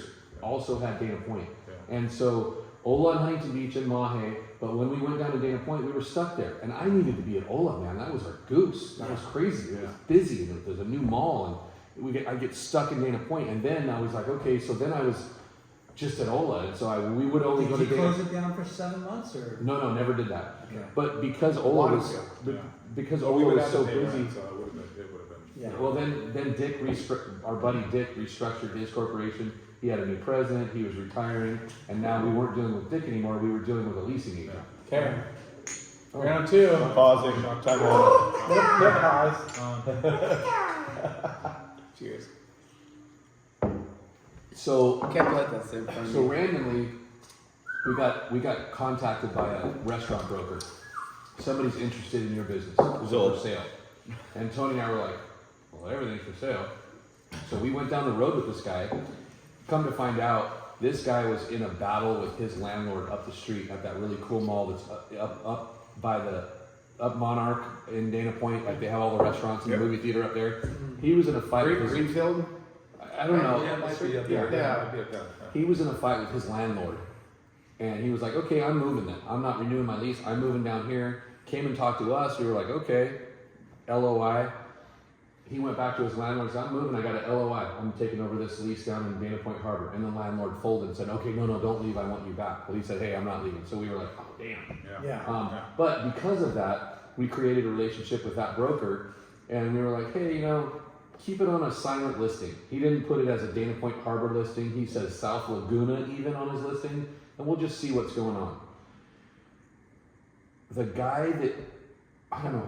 guy that was in charge of leasing for Pacific City ended up being represented by these two guys down in Dana Point, and they were looking for a location, and they said, too bad Toby and Tony won't sell us Mahe. And he was like, well, Let me look into it. let me look into this a little bit for you. And so, How many years on the lease did you have left? 5 and 5 and 10. Unlimited, because Dick would have let us go. Yeah, we had lease wasn't an issue. So that's Yeah. good on your favor. We were stuck. Yeah. And they were happy because they weren't dealing with a short-term lease. So they came to us and we were like, let's talk about this. Because at that time, we were like, Huntington Beach was blowing up. We wanted to concentrate on Mahe again, and Huntington Beach was great. There was a outside chance Long Beach was kind of starting up at that point because we were already in negotiations for this Long Beach store, and we were like, this sounds good. Well, they came in and they bought Mahe for us. And honestly, at that time, unfortunately, if they hear this podcast, we would have probably Closed it. no, we wouldn't have closed it, but we would have Almost given it to him, really. like pay off our debt, Just pay off our pay debt. us for a liquor Let us license. out, We're yeah. kind of okay with this right now. We're doing really good in Huntington Beach. Yeah. But we got back what we had invested, that initial investment when we built it. We basically got that back. We got that money huge. back, So- and we were never not profitable. There was Yeah. never a year that we weren't. So no loss. You got profitable. your investment. No loss, but 10 years is a long fucking But I'll time. tell you this though, any dollar that I ever earned in Dana Point was the hardest dollar I've ever earned in my life. Yeah. That was gnarly. Yeah. Well, that's good life experience. Yeah. It's solid Well, in the grand scheme. And I of think things. we learned a little bit, like location wise, because like you had talked about, Laguna wasn't sending people down, but also south of Dana Point, it's the base and Sleepy. there's nothing. There's like not much Sleepy. going on down there. So, and then you got the Pacific Ocean, so you're not drawing from that. Yeah. So it was a very limited area that we could actually draw business from. Yeah. You know why It's all Pacific about City and location, Second PCH location. and those places have a tough time with corporate places for getting retail places to come to them? Because they look at a Density. they look at a population graph. What is my 1 mile, 3 mile, and 5 mile? Well, when Wait. you're on the coast, Half of this is you wetland. lose 50%. You lose 50% of your target clientele because it's dolphins. Yeah. So that's why a lot of those places, and now they're finding out that it's a little bit different. Like Yeah. Second and PCH has been a little bit more successful recently than Pacific City has, because they're seeing the numbers, and Second and PCH's graph is better. But Pacific City had a rough time initially to get those people there because they were like, hey, wait, 50% of our 1, 3, and 5 mile radius aren't humans. It's Yeah. ocean and sand. Yeah. Yeah. We can't get people there. It doesn't work for But them the- because but they're the going. peaks They're are- doing. That's product going into Mahe. But the peaks in the high season are like Yeah. Yeah. crazy. They just aren't used to seeing those high peaks and valleys like like other Yeah, areas. they want to drop it in the center of Irvine where you got. How did you develop the relationship with the Pacific City developers and get those locations? Okay, so Brett from Dukes, Barnes. They- Where Barnes Yeah, comes in. Barnes. Yes. who I honestly, he's, one of the greatest guys. I love Yes. him. Yeah, I he would is. consider one of my best friends. I love Yeah, him. I talk to him every day. We've been hitting him up for I don't know how long about getting on the podcast. That Oh, guy. can I be there? Yeah. That's the place. He's got a great We'll be the story. Ryan Rodgers without Yeah. Flying the wall over here? Okay, so once we get El Salvador rolling, I can Brett, do it. Brett will do it. Brett will be in. We'll do one in the Salvador. Oh, let's do Oh, it. Yeah. Oh, seriously. On location. On location, El Salvador. Yeah. So You heard it Brett, here first. so Brett, most people, think Brett's just the GM of the Dukes in Huntington Beach. Brett's actually part of the corporation of Dukes. He actually was very instrumental in their Hawaii location. Yeah. being successful. Opening up there. He was Waikiki. He did Maui. I mean, Brett, without being the owner, is Dukes, and he also was the curator of Aloha. Like the TS guys were Aloha flip flop wearing great dudes, but Brett He was the face of the brand. embodied Aloha, and he really created what that spirit was for their restaurants. Like Brett is the guy, Yeah. and so And I Pacific. heard he came from Hobie. He, worked at initially, Hobie. yeah, Yeah. that was his. He was a salesman. Yeah. Yeah. Pretty rad. Yeah, rad guy. Love him. So the DJM who built Pacific City, they really wanted Dukes or some part of Dukes because Dukes has Kiokis and all their different their small Leilani's. Dukes. Yeah, Leilani's. They wanted Dukes, and Monkey Pop. Brett actually went to his board and he was like, "Hey guys, this place is going to do it." And they, at that time, they also had Sandy's downstairs, and which is now what's it called?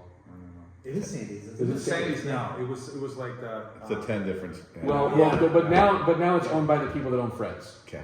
So at that time, Dukes also owned downstairs, and so their corporation was like, we already have way too much exposure, way too much square footage in this little spot of Huntington Beach, so we're Give out. up the bottom. And so Michael Brandon, who was the head of leasing for DJM for the Pacific City, was meeting with Brett from Dukes, and they were kind of being considerate and thoughtful about not wanting to have corporate places there besides their retail, which has to be corporate, but their restaurant curation, they wanted it to be a little bit more holistic, like local, Boutique. kind of like wanted that like vibe. They wanted local, and Nothing's too bland. and Brett said you need to talk to the Mahe guys. And so Michael Brandon with Brett reached out to us, and they wanted a Mahe at Pacific City. Yeah. I want a Mahe. We all do, I think. So, but we were initially 100%. Now at this point, we're like, Mahe's a really, really hard concept with sushi and grill. It's a hard. That's why nobody does it. Now that's why you brought that point up. Because Yeah. you wanted to make Well, it. but when we went in there, we were Mahe. thinking they wanted a Mahe. We were pitching a Mahe. We were talking about a Mahe, and we sat down and we said, "Look, this is what we could do." And they said, "Well, we already have a sushi place, so sushi might be a little dodgy." And then we were like, "Well, okay, I guess we could do just the surf and turf part or whatever." And they said, "Well, we got Blue Gold, who's one of the partners." in We the actually corporation." kind of said that. You guys already have a sushi. Yeah. You guys Yeah. already have a And so- fishing. Like, Yeah. why And is so, it we're have like, all why, things? so why do we Yeah. want to bring a Mahe here? And then we said, and I No, it's Tony. It's all Tony. Tony said, "I want to do a fucking Mexican." I've restaurant." always wanted to do a Mexican place. I always do wanted not to work in We Huntington. grew up. We grew up. When I say grew up, our surfing is Mexico. Oh, And yeah. you guys, we didn't get back to surfing yet, but when we got the We do every surfing day of the bug, year. we went and we started creating our life around Mexico trips. Yeah. And we would go with our bartenders. Somebody had to stay home, and that's why we started training assistant managers so we could all go on surf trips. And we went a lot. Yeah, we go just Monday, go. Tuesday, like the slowest days, and then we Yeah. have an We assistant leave on manager. Sunday and go to Yeah. come back on Thursday. But we went. And I said, I go, look, do you guys have a Mexican place in here yet? And Michael Brandon was like, no, they don't have a Mexican place. They were wooing somebody. Yeah, they were wooing somebody, and it was talk of Javier's possibly, and so And Puesto. and Puesto, and we said, I go, look, let us come back in 2 days, and we'll pitch you on a Mexican place. And he was like, okay. So he's like, so we leave. We came up with the logo. We got the thing. We called it branding guy. Yeah, we got a book made that had all We the got a magazine like, made. in 2 days. I have the magazine right here. Yeah. Oh, you're gonna trip out, Yeah. man. You're gonna have one of these. Come on. But did you guys think about just creating Mexican because that was your in, or did you think like, oh, this is a very profitable kind of restaurant? Like we did for Mahe, where we knew sushi and we knew surf and turf were big, right? We knew that Mexican with Javier's and that, and some of those were just taken off. Javier's And that is was the like, jam. So in 2 days, we dropped this. oh my gosh. In 2 days, we dropped this. History right Hold there. on, we dropped this on these guys who are billionaires. And With a shirt, we're all wearing. He and I are wearing T-shirts with that. brought them shirts. Dude, this is Shark Tank shit. Yeah. You're going into the. We brought them the stuff, and so we created That's this us. thing. That's us surfing in those pictures. Dude, that's fucking late night with Chalky right there, Yeah. man. You can put a regular foot. Hey, dude, we're fucking surfers. Bro, so we dropped this on them. It tells them about us and who we are. You guys, we're gonna post all these And pictures then on our we start doing food and service. We got Huntington Beach. Inspo Inspo pictures for food, what we're gonna do, cocktails and catering. What's the signature cocktail? Cucumber jalapeno margarita. Yeah. Yes. What's that one called? Abreu. Oh, then we also named our drinks Cucumber after jalapeno. Mexico. Punta, Yeah, Punta Mita, Punta- the blackberry. we're blowing it. Punta Mita, Punta Negra, Abriojos. I can't even think of all of them. So then we also went and got our music permit. We thought we were gonna have bands, but we didn't. Community, we talked about what we do for the community. Dana Point and Mahe, what our experience is. Yeah. And then I went to Dana Point. atmosphere, how we're going to decorate the place. Decorate it, make So it- we put this together 2 days. in 2 days with t-shirts, ready to go. Drop that on everybody at the table, and they went, You're in. "Let's Well- go." Well, okay, go ahead. Yeah. So not in, but they said, look, You're in the we running. love it, but you got to go meet the principal. Oh, this is a great Dijon- story. Dijon Miller. So DJM is the people that own it, built it, whatever, and it stands for D. John Miller. This is the owner. He's the owner. And every year in Las Vegas, they have a convention for mall builders Yeah. and mall management. Like it's a gnarly, huge. I don't know what the acronym is, but it's like the SCE convention in Las Vegas. Yeah. Huge. So they said, look, you gotta go to Vegas. You gotta meet with Dijon and sit down and kind of pitch him on whatever. He wants to meet you He guys. wants to meet you guys. So we're thinking it's a meet. You can't do a deal without meeting. So we're, Yeah, we're principal. like, so we fly out there. We're like, oh, this is awesome. We're gonna go to Vegas or whatever for the So night. these guys were. I also impressed. am the And all-star they coach. pitched it to him, and they're like, I'm also the all-star coach, and my kids were going on a fucking run. We go on to win the fucking California State Yeah. All-Star Championship. Wasn't I have a game that night that I'm not going to be at. Go ahead. So wasn't we, my wife your kid's teacher? Yes. Yeah. so we get on the plane, we fly out there, and the whole time we're just like, oh, this is gonna be fun. We'll play a little bit of cards. It's just a one-night quick trip, and we'll meet him, and we're good to go. So we go, we meet him at this convention center, I think, or at a We hotel. were at the convention center. At the convention center. I'll meet you at the bus stop. And so he walks outside At the bus at the stop. bus stop, like out in front Where the of Ubers and shit He's taxis are. writing you out off the bat. He runs I know. out, sits down. He's in next to a us, fucking $10,000 suit. and we're in like Big man. Big jeans man. and a t-shirt or whatever, and then he just We were starts comfortable casual. hammering us. What are you gonna do per square What's your foot per square sales? foot occupancy ratio to the exponential of We three? just like- we eliminated the so band, were we like- extended were the like- bar. So the handshake that we thought was just like a Yeah. no, was all of a We sudden, thought it was holy shit, we You never got have. serious. How much do you do per square foot per team? We got 4 more girls. He Yeah. starts throwing Yeah. he starts throwing master's class economics. Wow. Which is what they're a pedigree. We're like, They're hey, dude, all this is so great margaritas. Yeah. Tacos, we're He's like, yeah, like, no, he's like, that's what I'm thinking. EBITDA on all these terms. We're like, what? EBITDA. I've never heard EBITDA before in my We're life. like, yeah. And So- so we're just like, holy shit. And so he goes, look, we thought this was more of just like a meet and greet, but come back to SoCal, come to our restaurant, see what we do, and we'll So show you spun it to like, show hey, you. Well, Yeah, we we also come talked see to us. him Yeah, about we talked to him. We did. Yeah. We talked to him about everything, and he knew well enough to say, oh, "This is what we're going to I do." We can do bullshitted this. my pants off. Yeah. Yeah. But in hindsight, the The city, the honey, like everything, they don't want corporate in. Yeah. They didn't want corporate companies coming in. Yeah, Yeah. there are some, like non-restaurant. They wanted to keep it as local as Yeah. possible, Yeah. which was the sales pitch, the whole Pacific City vibe. Yeah. Like we don't want a cheesecake factory there. We don't want whatever national brand there. Somehow, in that little bus stop meeting, we won him over with our conversation because his partner is Lindsay, Lindsay Partner, who's actually bros with my big buddy Bob McKnight. And Lindsay he sat at the sushi bar at Of course. Mahe. He went to Dana Everything Point. involved in everything. He was like, I don't know, Mexican restaurant, these guys, and it was the wrong time of the year. He went to Dana Point on like a Tuesday night in February when it was fucking raining.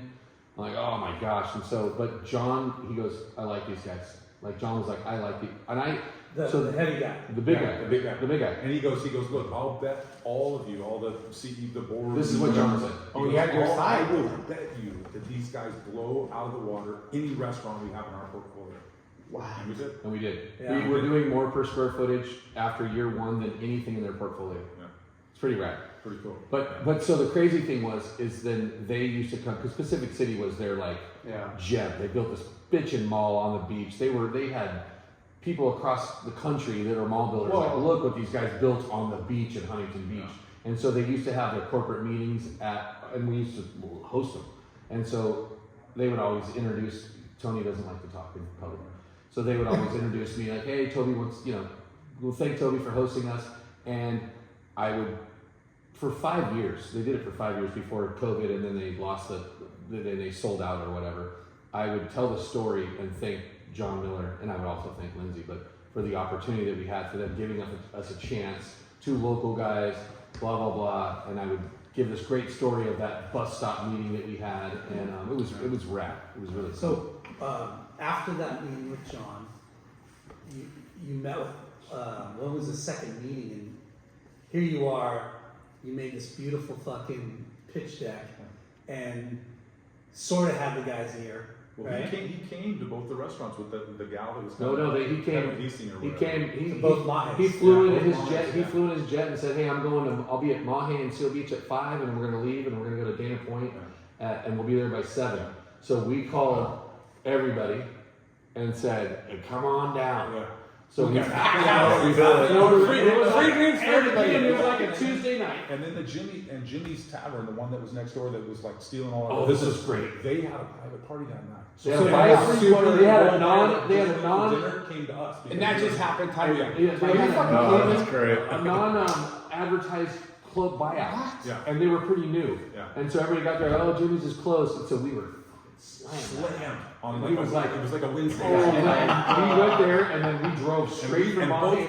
Yeah, we're in the smart car traffic. So Smart car. and He asked I me- go, and we roll in there and we're like, why is This so is busy? way more We're saying people. this to ourselves. Like, so John's like, wow, So this he is pretty asked- good for a Wednesday. In Dana Point, Mahe, I didn't get to sit down with him. It Yeah. was quick. It was Yeah. a quick thing at Mahe. In Dana Point, he's like, sit down. And he had like his executive assistant and somebody else with him. I don't even know, but people that are his. But I think he told them to go sit at a different table, and it was just the 3 of us sitting down. Yeah, but he said, sit down and talk to me.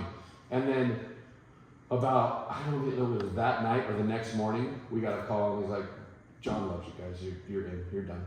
You got Ola. Yeah. Wow. And so here's the crazy thing. So you know Ola, how big Ola is, right? So Ola was initially supposed to be 2 places. The back half, closer to H&M, was going to be retail. The front half, which is half of Ola, was going to be the restaurant. Well, once we got it, we went in there and we were looking at it and they were like, well, we were like, no, we want the whole fucking place. What? Yeah. So we went from 4,000 square feet to 7,500 square feet. And they were like, wait, you want the whole deal? Sign, like, let's go? Like, yeah, we need the whole fucking place.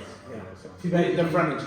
Too bad you didn't go across the way. To the early space. Yeah. But We you, tried to get that space too. But you did get a little bit of the patio area, like right? Or is that only COVID or? No, well, you mean, well, we. You know, we had the little little outdoor front tables? tables. Yeah. Okay, so That was a COVID thing. that was a But you COVID. kept it. Yeah. So they took we used to have the white tables above the escalator. Yeah. And then as COVID has dissipated, those 4 tables are so popular, On the glass. and they're outside of. They don't do anything to the flow of traffic or to the neighbor. No, it's a freaking. And the big thing for that is percentage rent. And so they love those 4 tables. We love those 4 tables for sales, but they also love them because they get us to a higher sales point, which makes them more rent. Yeah. And we Again, the Have- blessings of COVID, where it was kind of a non But money then- making space. But then coming all the way back to our ability to buy the land in Seal Beach, that's what we could borrow against to build Ola. So we were able All to take started out a from loan Seal. against that, all from Yeah. Seal. So we were able to borrow against that land to pay for that, and that, you know, if we didn't have that, we wouldn't have had the capital to build, because I mean, that was an expensive build. Yeah. Yeah. So, I mean, to be able to self-fund things Yeah. in this day and age is Yeah. almost impossible. Yeah. But You have to have a successful, but to Yeah. take the risk when you're young, Yeah. you know, like you could afford to take the risks. Yeah. But, you know- we're not that young. No, but like young in regards to like Yeah. you guys proven that Yeah. you know you For sure. had something, Yeah. you know, Yeah. you paid off your dad pretty quick, Yeah. and then so you had all three firemen, We had Mahe, Ola, and and Mahe Mahe Dana Dana Point. Point. Yeah. Okay. Yeah. So. And then when did Long Beach. Mahe So Dana Point? well, so a couple You of guys are years, saying- maybe not even that long, that we had Dana Point. We said, okay, let's get rid of that. We're going to focus on this. And then in our lease negotiations for Huntington Beach, we said they In the wanted future. a 10-mile radius restriction. Well, Mahe is right at 8 miles, and we said, look, we don't want to hamstring ourselves and say, like, we can't turn Mahe into Ola at some point if we want to. So give us 8 miles. We won't build anything past 8 miles out. And so they said, oh, okay, that's fine. 8 miles is fine. And so, but because second at PCH, then a couple years later, It's another same development mile away. crew. No, different mall owners. okay. But we were able to, from our lease at Pacific City, because it was like 9 miles, and we, you know, we wouldn't have been able to do it had it been a 10-mile. But we said, well, we want to keep Mahe within that. Okay, well, tell them what they said for our new venture. They took it off the table. Yeah. In our lease for our new venture, you're not allowed to open up this place at second PCH. Right. Yeah. Yeah. So, wait. Brant? Sticks and stones. Yeah. Yeah. So, Oh, so sticks Wait, and stones. can we? Okay, so eventually Mahe Dana Point closes. Closes. Yeah. And Sell then- that. And, Ola, how long did it take? Was it instantaneous success? it was pretty quick. Yeah. Yeah. We were seeing numbers that we had not seen out of any of our restaurants before like that. Because rent's crazy, Yeah. but you're obviously in a ocean view sunset setting, Yeah. which is unlike Oh yeah. Mahe or any of those Yeah, spots. there was nothing like it at the time. There was nothing like it around there, unless you went all the way down to Laguna and Yeah. places like that. There was Newport nothing. Coast. Yeah, but even Newport Coast, like you think Kind of Javier, sucked in. you're like looking way Very, out there, very, and yeah. It's like you're not getting that beach, Full ocean view, right there. yeah. And Dukes has it with That's their, it, yeah. and that was kind of it. You keep going all the way up, and you get some marina Yeah. views and things like that. But Most of yeah, He's still bartending. Back to his roots. Back to the roots. I'm good to. Yeah, So what came next after Ola? Then I'll drive you home. Pacific City? I got games. we, because of the success of that, not only the DJM group, but other groups were coming to us and saying, hey, we want an Ola. So the word gets out, like, Yeah. you know, like, And hey, they- these guys are Yeah, killing it. We're always passively looking, but they're like, oh, we got this place up in, I think it was Oregon, there was one, or Northern California. You're the hot chick. Yeah, and I'm like, there's At the prom, and everyone's Scottsdale, like, Texas. come dance over But here. we were like, really, are we gonna, we didn't even like going 35 miles to Dana Point. Do we really want to go to Texas to like manage a Fuck, restaurant? yeah. Do we want to go to Scottsdale? So we both have different, like, my boys are 24 and 21. I love, and my wife, we're here and we're Huntington Beach, and we just, like, if we really wanted to, he's got a 13-year-old daughter. If we wanted to, like, go do something crazy, we could go open 20 Olas right now and get some, venture capital and go do that. But then it would change our life, and Yeah. we wouldn't be able to go surf, and we wouldn't be able to golf, and we would like Travel. be that guy. And Yeah. I was There- like, there's that how fine much- line of, how much, happiness, family. How much overhead and busy work do you want to add to that? Just Well, for and like, I mean, if you include the brand, we're 450, 500. We'll be well over 500 employees with the new restaurant. That's great. 500. And so the brand. So here's a cool thing I can tell you about the brand, because you Hello. included the brand What's as the part of brand? it. So you included the brand as part of what we do. Yeah. So we have a guy who his name's Travis, and he was the general manager of Huntington Beach. He started at Ola. He started at Mahe, Actually, lunch. knowing that we were going to be opening up of not grooming him, but he's a good guy. So we So brought him he was back He was a you. Roma Cucina guy. yeah. Remember Roma Brought him Cucina? in because we knew he was going to be coming to Huntington Beach, and the guy is just motivated. He's a hard worker. Mini. He's different. He's I don't know. He's motivated, and he has the skill set that he has in the office, and he's got a great front of the house mind for labor and service, and so he was pretty much the director of operations for the Olas. He was kind of overseeing the managers. Definitely the first person I call for managing as far as the management goes. I'm in the front of the house, he's the back. He's the office. That's how he's the CFO. I'm the front guy. And he's young. He wants to expand, and he's like, I want 20 restaurants. Let's go. And I wanted. So there was a few places that were like, especially because of COVID, we kind of not the right timing, too much of an investment, not the exposure we want right now. Well, the sushi place in Pacific City that closed, Backhouse Yakitori, they closed. That place came open, and Travis came to us like, dude, what do you guys think? Like, okay, let's go. It's his. Tony and I are investors. There's one other investor. It's a local guy. It's a rad local guy, also a golfer. His name's Kenny. We wanted to give Travis his shot. And so we finance it. We finance it. He pays us back, and the three, Tony, myself, and Kenny, we retain ownership of it. But Travis is actually the majority owner of the brand. It's called the Brant? It's called the Brant, and that's a family name for him. And what is the cuisine? It's what's funny is, and we haven't talked about this. Like, oh, you guys recreated something. You can't recreate the wheel, or there's no new mousetrap or whatever. So who's doing the best sushi? Well, that's what we want to do. Who's making the best steaks? That's what we want to do. And so one of the best restaurant groups is the Houston's group, R&D, Houston's, Gulfstream. And so the Brant is really kind of our take on what they do. The menu has 27 items. There's some steaks, there's some fish, there's some great sandwiches, great salads. Burger, The best product we can buy. Very, very, we're intense on how the presentation looks and the plating looks, and it's just full clean, ocean view, just like clean and simple, and a great menu. I ate there when it was sushi, I think. Once. Yeah, Backhouse. Yeah. And once, so right? because we partnered up with him, we got to keep him. And so he pretty much we've never done titles. Yeah. I don't do owner. When somebody says, "Hey, where do you work?" I go, "I work at Ola." I'm like, "You work at Ola?" I'm like, "Yeah." I just don't do the O word. Yeah. I just never have been a title guy. Well, We don't have a general manager, assistant manager. We're all managers. Yeah. It's just not. I've just never been that person. Treat me the same. I don't need to Right. Yeah. If the toilet overflows, I'm the first guy with my hand down the toilet. Like I'm not. I'm the guy on the mop. Yeah. Speaking of toilets, we never talked about The Mahe story. Oh, we got to bring it on.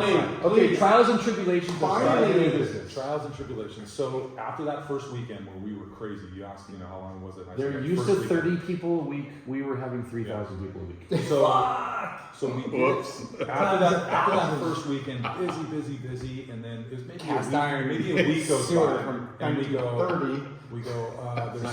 there's some smell. Terracotta. What's the smell?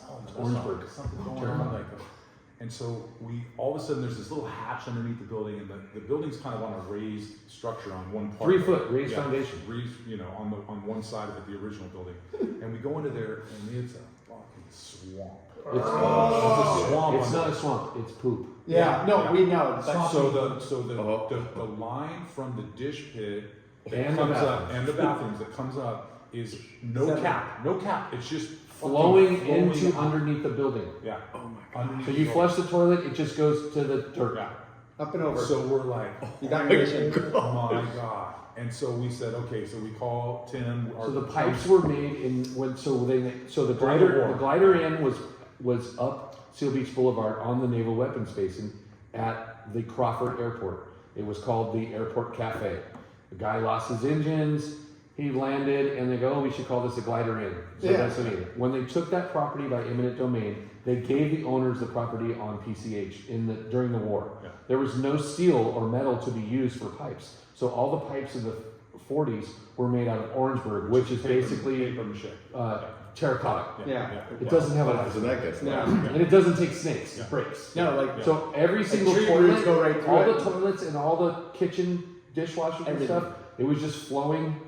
Yeah. They never recognized it because they weren't busy. People in there It's at night. soaked into Yeah. the soil underneath it. very minimal. It's like What the hell? So all of a Check sudden this we're out. like, Whoa. we're like, And oh that my was God. 1970?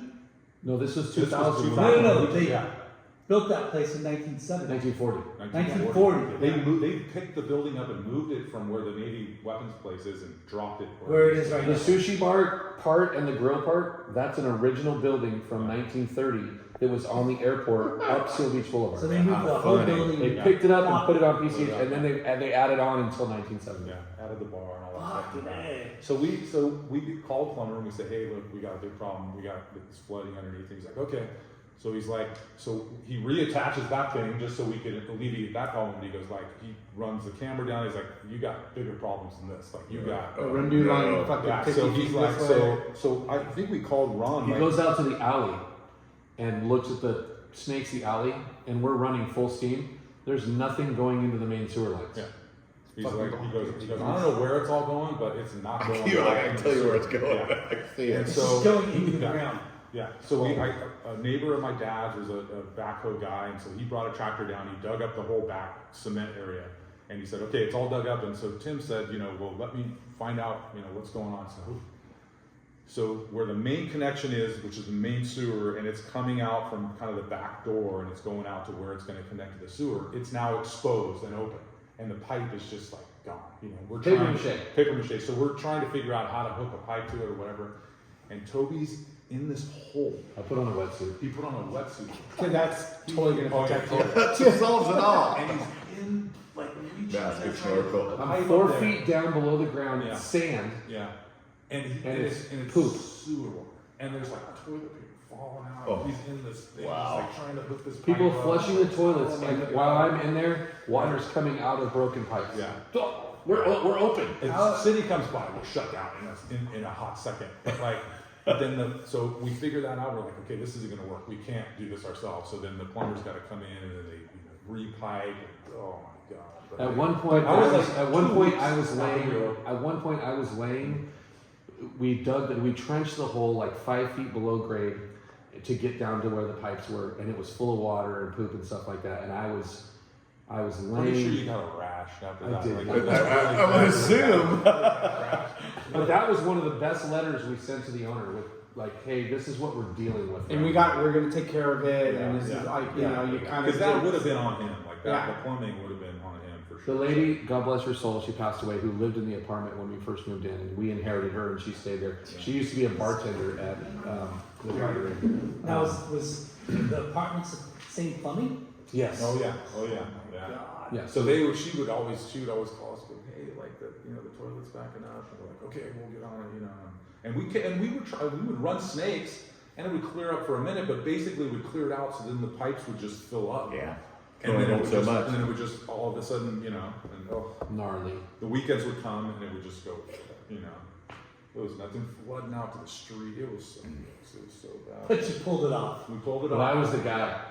Yeah. Tony West would be standing above me going, what are you doing, dude? What are you doing? I'm like, I'm going to fix it, bro. And he's still in the same He wetsuit was today. like Foley. He's like, my dad's got a killer set of tools. I can fix this. I'm a great plumber, actually. Yeah. That's Oh, incredible. Lord. Huh? So, Why are you whispering? Brian Rogers is leaving. Brian's leaving, coward. coward. Meet the wife. Meet the wife. All right, bring her over. Come on. So, okay, so that's a funny story, Yeah. by the way. The Then- aside. Yeah, look at him bringing us back. I love Yeah. that. He's got it. That's my job. I know. It's my job. He actually cleaned it up because it was gnarly. we gave you the PG version of it. Yeah. I was laying poop. Yeah, it's not good. And then, in order to get the smell away, we went and bought lime. Oh my God. Lime? 50-pound bags of lime. Yeah. Big white powdered lime Yeah. to fucking kill the bacteria or whatever. So I had these bus tubs, and at that point I think I was wearing a wetsuit again. and I was dragging through the access panel underneath the restaurant. We'd be able to put a 50-pound bag of lime on this bus tub, and I would drag it back, and it would be like dragging it from here to the sand. Like, it's far, man, underneath the building. And then I would get in there, and I would just break open the bag of lime, and I was just pouring lime all over. Just to try to absorb the moisture that orders. Dude, I came out of there. I had rashes. I had shit going on, man. I was worried. There was a point where I wasn't telling them. I was worried. Hey, Surf Seal Beach, one water jetty for Yeah. So you're good, right? Yeah. So Toby was always that guy. Like, we could send him, like, okay, so they were at this one point up in the attic. So there's also, besides the subfloor underneath the building, there's an attic up there too. And it's not an attic. It's a kind of a. And I forget, we were trying to, I don't know if we were running a wire for a new TV or speaker wire. We're or trying to something, fucking something. get Out comes the wetsuit again. We're trying to electricity to the bar. To the bar, to run more something, TVs. to run more TVs or something. So we're like, Toby's got it. So he gets up there and he's dragging wire through the attic, and it's tight. It's like this big, and he's going through there.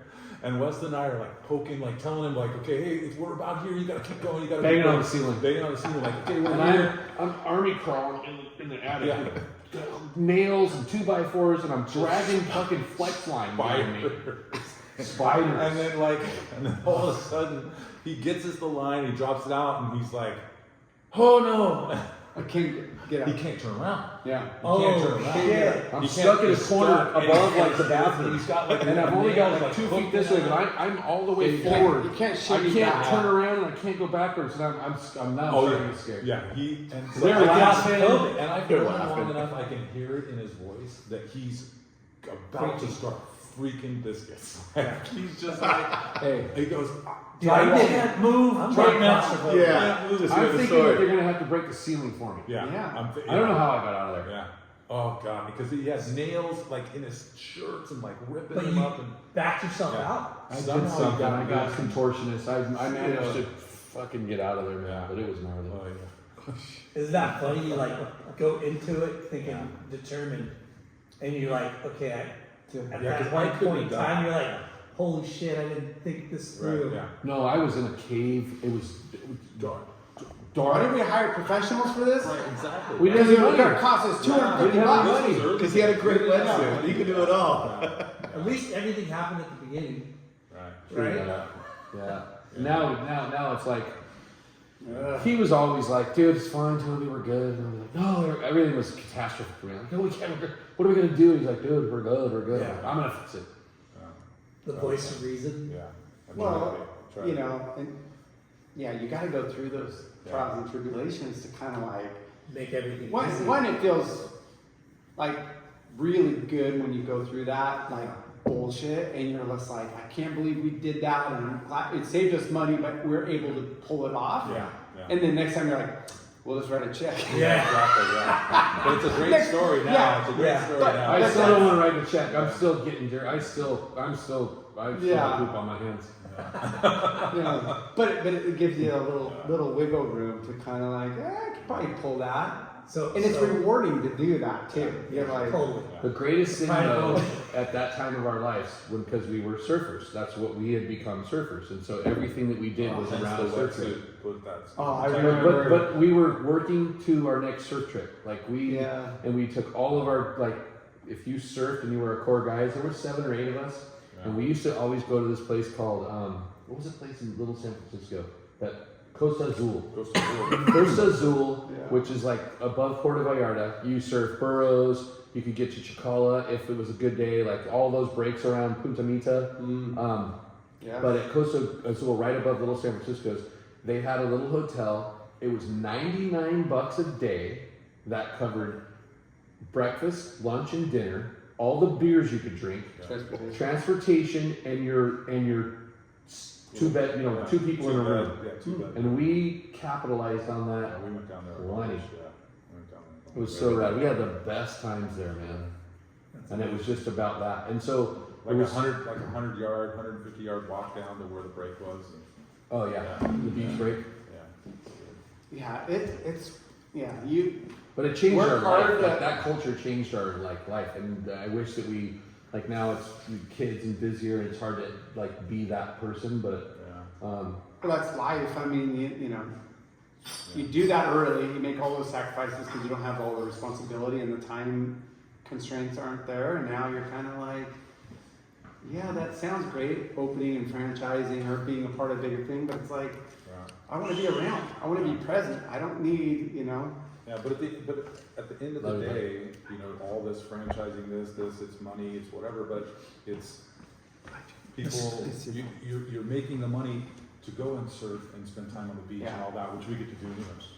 Yeah, Roger. There's a So Be the same. it doesn't. there's a story, I don't know where I heard it, but it was like, this business venture capitalist goes down to Mexico every year, and he goes to the fisherman. He's like, spend all this money. He's like, I see you go out and you fish all day and you come back, every day. But if you bought like 10 boats, you could be rich and you could be like living and have all this stuff, and it was just like the mindset of like Wall Street or whatever.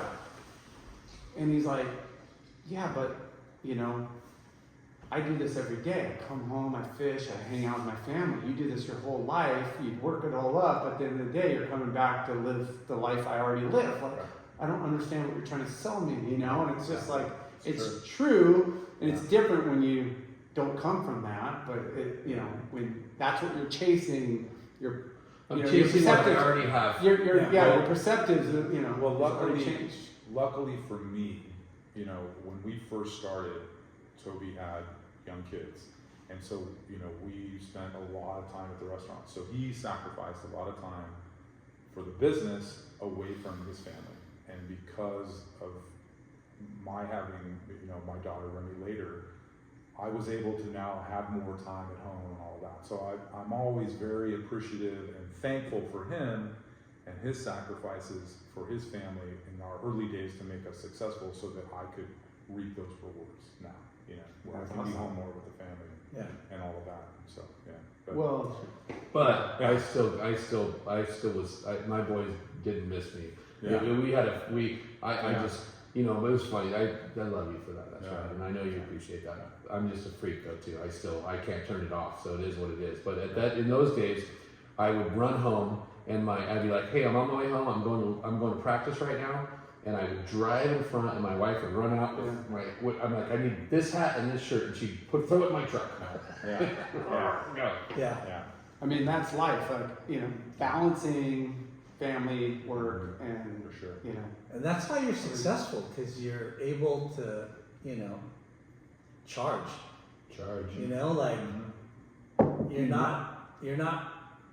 You're sacrificing things and working hard to make it all work. Right? Like, that's the secret, is how do you make it all work? Well, it's fucking working hard. Yeah. It is. Right? It is, yeah. And working hard is about time commitment and stress and workload and money and finance. Sacrifice. But when you're providing for so many others, and Lyndon loves to bring this up, and like, it's the American dream to not only like create the lifestyle for your family, but all the people that you employ. And like, dude, how many people rely on you guys? As like, Well, I remember there was a girl, Faye, it's just Natalie. Mm-hmm. Yeah. So she was in There's college. Nicole and Natalie. Nicole. It was Nicole. There's two sisters. Yeah. So she came to me once and said, "Hey, I want to interview you for a business class I'm doing at school." And I said, "Okay."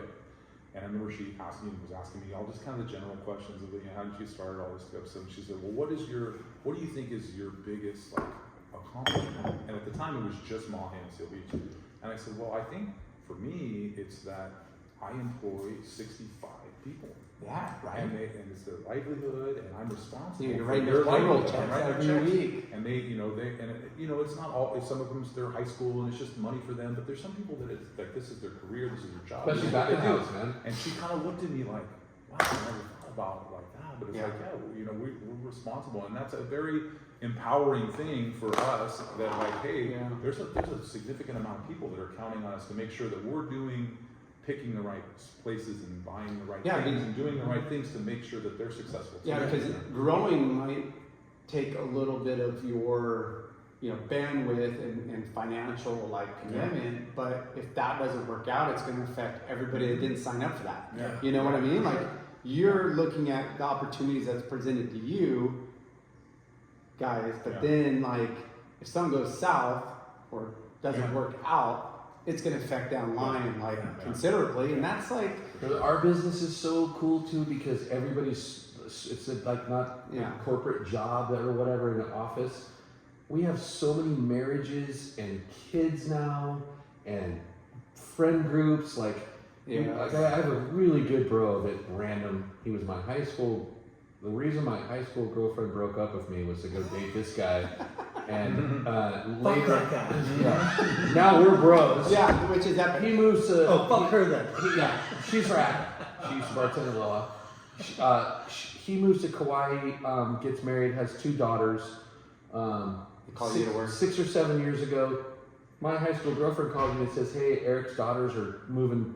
They want to move. They get divorced in Kauai. His wife moves to Huntington Beach and marries a Huntington Beach fire captain, but the 2 girls want to come be by their mom. Anyway, she calls us, hey, Eric's daughters want to come work for you. No, they're moving, they need a job. And so I hire one in Huntington, I hire one in at Long Beach.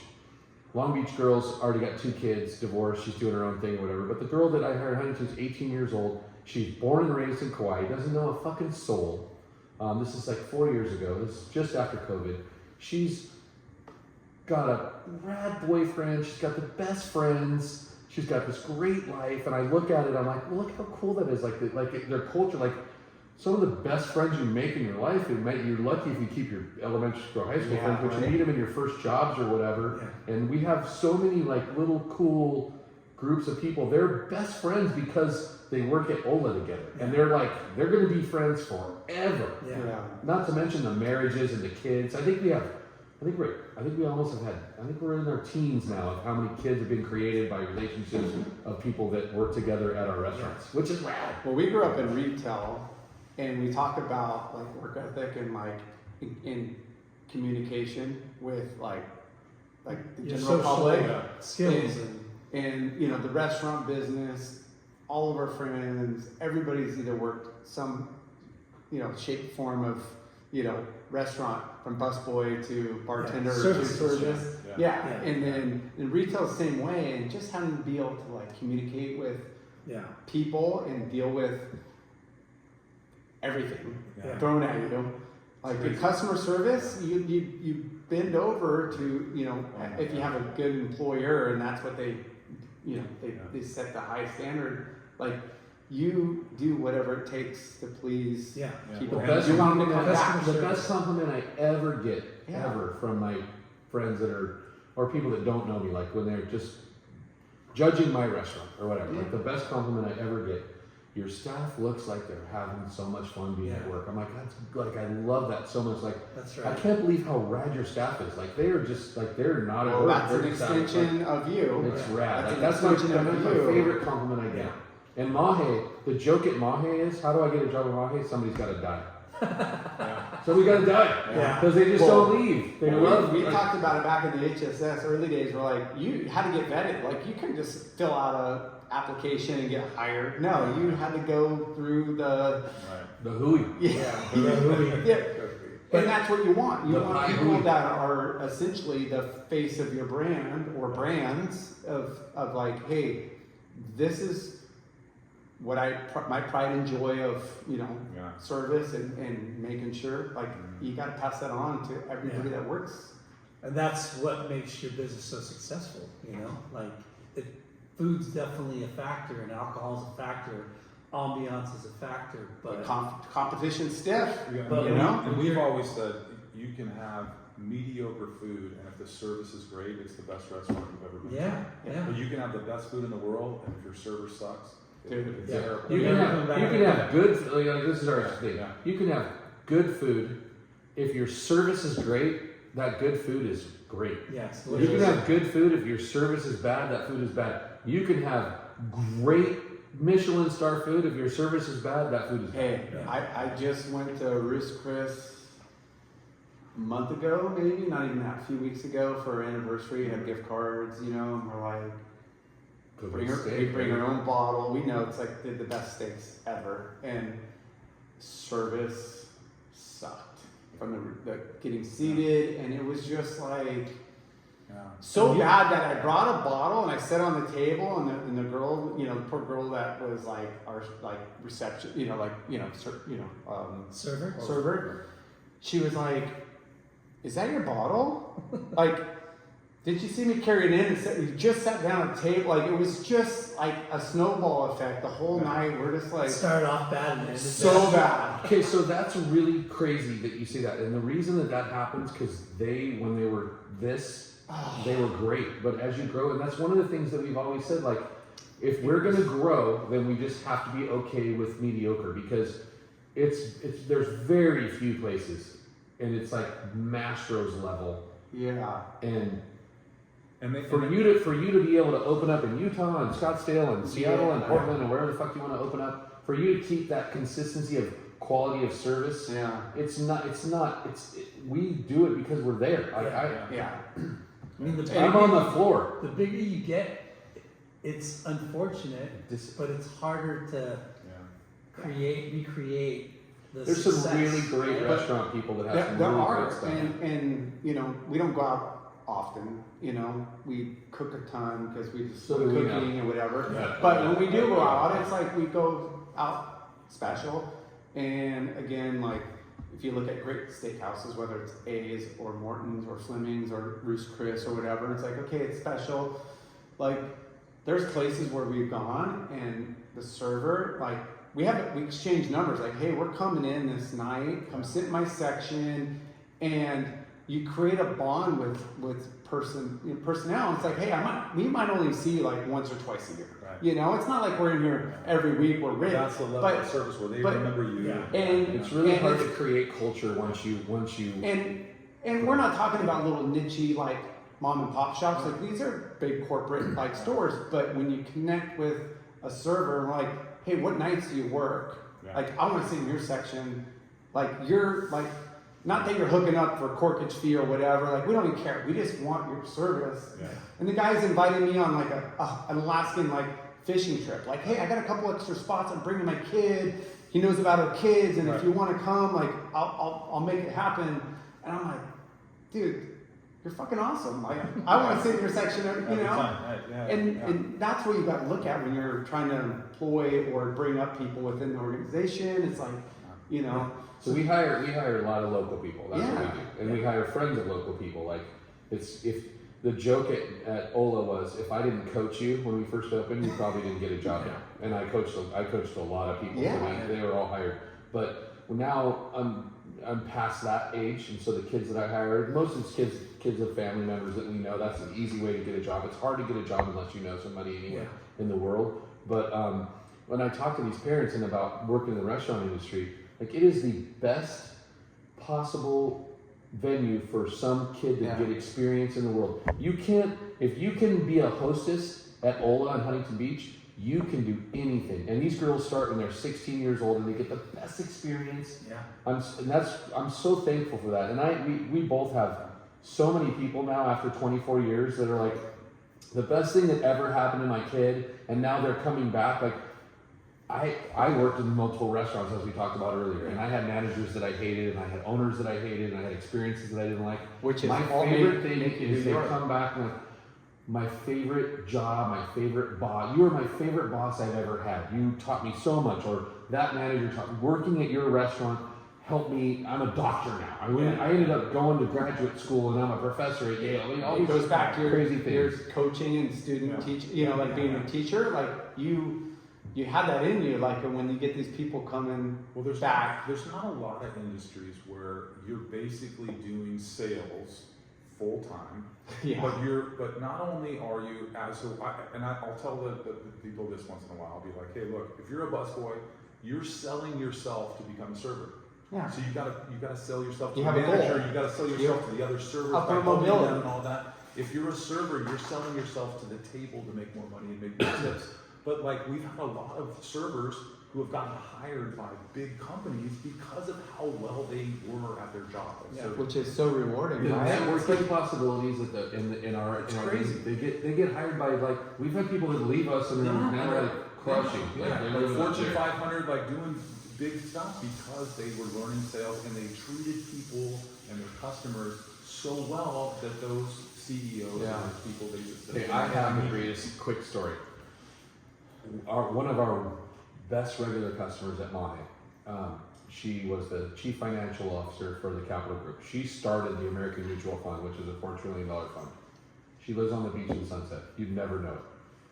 Which is great about Sunset and Seal and all these Yeah, little. never know. You Yeah, never- like so that's what I always tell Sleepy them. Town. You never know who you're gonna be. Like, you're rolling in your Grateful Dead shirt and your sweatpants. You don't know who that guy is. Like, you have no idea what he's doing. He might give you a job later that you're done.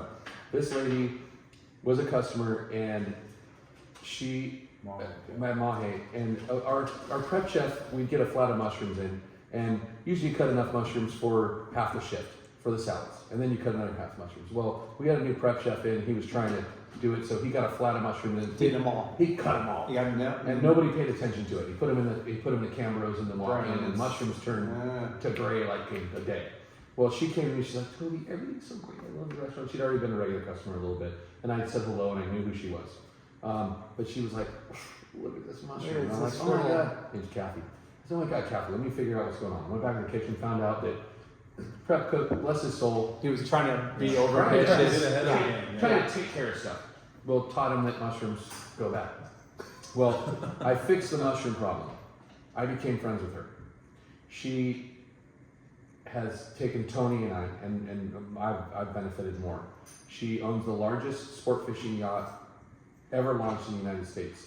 I have fished Panama, Costa Rica, Mexico. Our family's been to Alaska half a dozen times. I've flown in private planes. On all of her own I've shit. flown in private planes with her. Helicopter rides to the boat, like I mean, We from Costa Rica Yeah, yeah. with me, you, and Zach. Yeah. Hell, she picked us up. The yacht next to hers had a helicopter pad on it, so she flew to San Juan Airport, picked us up in the helicopter, flew us through the jungle crocodile tour Yeah. out to the boat, like, and the helicopter pilot was an South African helicopter like military pilot. Crazy stuff. He played right over a Apocalypse little Now? lagoon with Telling all you. the crocodiles like trying to come up and bite. She has exposed me to more things than I've been very fortunate to be able to do what I've done. Outside of your lively Yeah, exactly. accessibility. We have fished. I've done so many things with this lady because I met her at our restaurant at Mahe, and I fixed her mushroom problem, and we created a relationship. She was building a new boat, and she was at Mahe like on a Tuesday night. She says, "Hey Toby, they're pulling the crow's nest out of the mold for her new 140-foot yacht. They're pulling the crow's nest out of the mold tomorrow. You want to fly up with me and see it be pulled out?" I'm like, "Well, hell yeah. What do I do?" She goes, "Well, meet me at my house." She lives on 7th Street on the beach in Sunset Beach. Rad house. Got there, got a driver, went to the private airport at Long Beach, flew on a private jet up to Washington where the boat was being made, got picked up at the private jet, stayed in some schwanky hotel, went in a car to the boatyard, watched this thing get pulled out of a plastic mold, champagne cheers, and then got back and flew back in the private jet back to home. And I'm like, and so on her 70th birthday, we catered it at her house in Sunset Beach, and she had people from her professional, private, and family, at this party, and I have a tough time not taking the mic if it's offered to me. And I told the story of how I met Kathy and how she's enriched my life and my family's life beyond anything I could ever do, and what she's shown me in her life. And it was all because I went to the table to fix a problem. And do that. It was You crazy. didn't know who she was. You weren't an employee kissing her ass. You were just somebody. He got engaged on the yacht in Alaska underneath a waterfall on her yacht. Yeah. We would have never, if I would have just said, "Hey, fix the fucking mushrooms," Yeah. Yeah. I'd be friends with her. I wouldn't know her. But Yeah. I Or if you just said, I'm gonna comp it. Yeah, Hey, or comfort just, meal. sorry, I'll bring you a new one, Yeah. you know, and then, Yeah. but, But I went and sat with her, checked it out. That's and- why you guys are so fucking successful. Yeah. You know, But- that's why we're in Pebble Beach right now. But you're grounded in a Double way south. that like you don't Adjacent. expect Yeah, that clientele's coming in, and anybody that sits there is going to be one of these like you're just a small town local restaurant that is just trying to give everybody the best experience. Yeah. You don't know, can never judge a book by its cover. You never know On who both that person sides. is. Yeah. Yeah. Yeah. You know? So- And being true to your morals or your Giving service. back, giving back is rad. We love to give back. Yeah. We do like in our business, we are the perfect target for every Donations. charity that there possibly is because it's a gift Oh, then card. I'll be hitting you up then. They are chopping Yes. me a couple, Yes. you know? You get it. Hey, But- we should do a live podcast out of there, right? Oh, we will. We will be doing that. Sure. But going back to You can play the accordion there. Nice. I want to see that. no, Seriously? yeah, I used to be really good. Come on, Okay, the well, accordion used to Yeah, be. I you, used to you do talked that. about I've played in Mahe decades. I'm in gonna the bring an back. accordion out. I want to So- say that. I'll sing. What, like Laura was saying, how many years into it now? We gotta wrap this 24. up. 24. Yeah. I know, I It's gotta like go. 6:30. We gotta go. Yeah. 24. Friday. Yeah. 24 years. Yeah. And 3 restaurants? 4. 4 restaurants, sold the 5th, so we had 5, but we were down to 4, and we're opening up our 5th in El Salvador. And then And six, six down six, six. yeah. And So we'll be so 6 by the end of next year. how many employees do you think you've had on payroll, like overtime? Oh God, over time? With Well- people that have left and Yeah. everything? Thousands. Oh, thousands. Thousands. Yeah.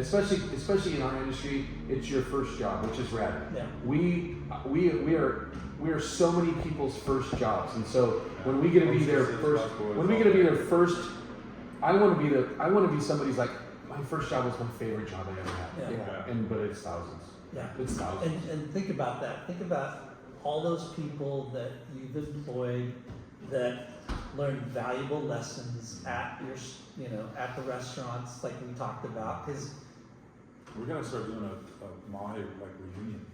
Like you just see them coming back with all like their families and stuff. Like we gotta just like. but you also have people that have been with you for many years, Oh yeah. right? Oh, yeah. Like- Since day one. Since day one. Still people day one. Larry Yeah. and Brad, Mahe, first 2 people I hired them while I was bartending at King Neptune's, and they both still work for me. Yeah. That is First 2 awesome. people I hired, Yeah. still work for me. And Larry was a double major USC English and film. What? Double major USC and he's Stayed. Well, then he went and got his master's in finance from Long Beach State, didn't Yeah, yeah. And he's still working for you. Still working for us. Because he was like, he's like, I get my freedom. I can work 5 nights a week. He gets weekends off. He can watch his.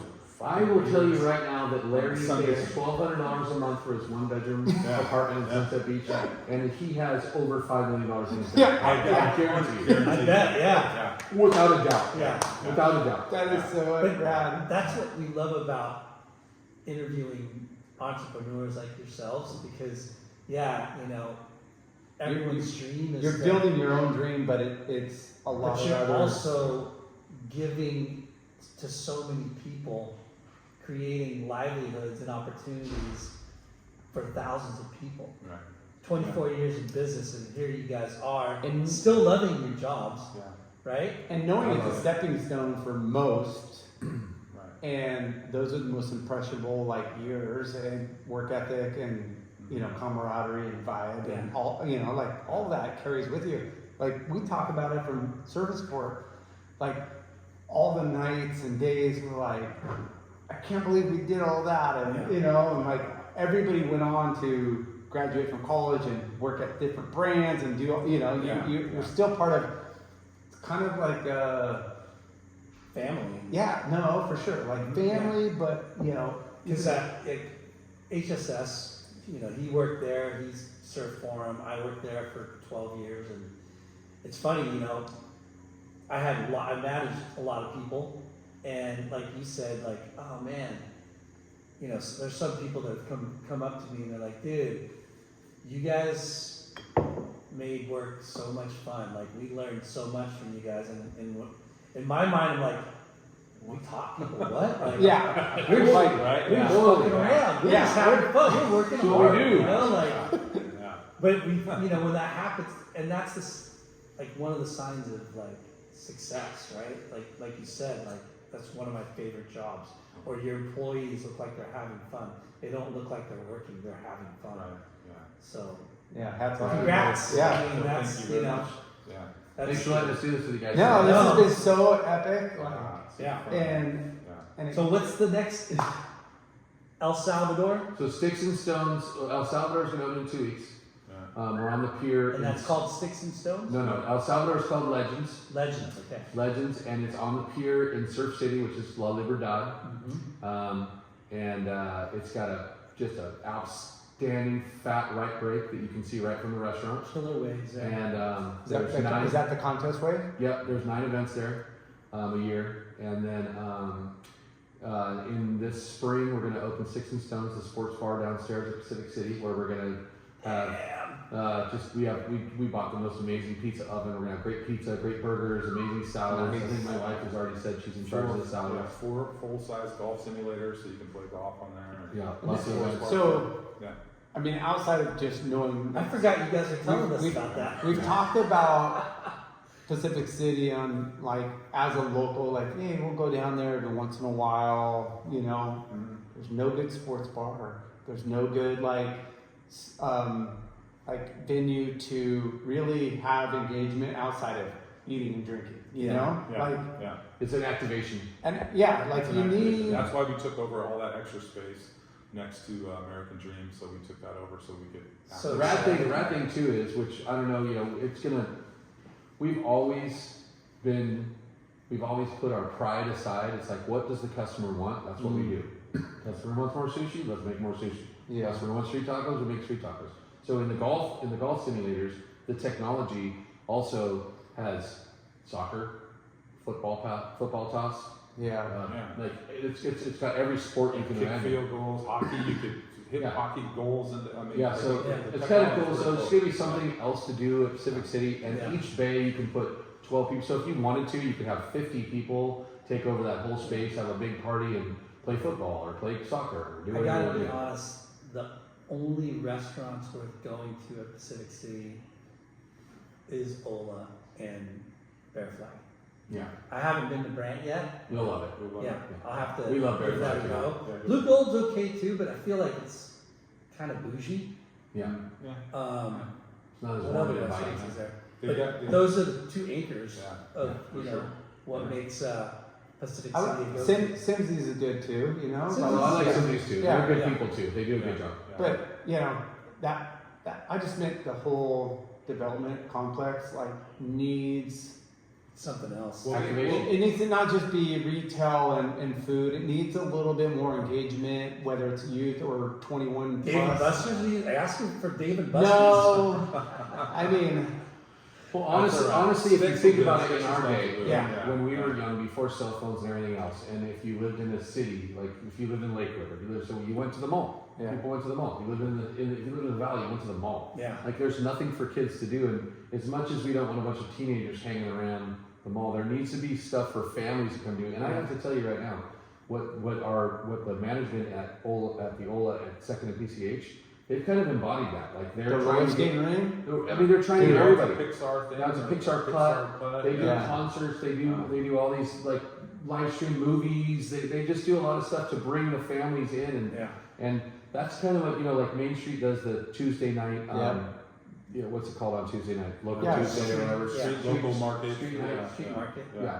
And that's rad. Yeah. And the locals do come down there. And I honestly think that though I love and as when I was younger, the Main Street and Huntington Beach with the bars and everything is great. But I think that there's actually going to be a little bit of a turnover. They really want Main Street to be for More locals and family Yeah. and not just Friday and Saturday night, people to come cruise from wherever they drive from. Like, Yeah. and you're seeing that a little bit in the restaurants that are starting to open now. And that's I just love that. And the same thing. That's what Pacific City needs. It just needs to be like this really cool local vibe. Well, a lot of family people friendly. come, Disneyland, Knott's Berry Farm, Legoland, all these places. Like in Huntington's, like a pinnacle like spot between LA, San Diego, you know, like it is a lot of family driven stuff, and it gets the kind of like, you know, it gets a little bit of like, oh, it's dirty and old and party and, you know, whatever. Not really if they were able to promote a little Man, bit more.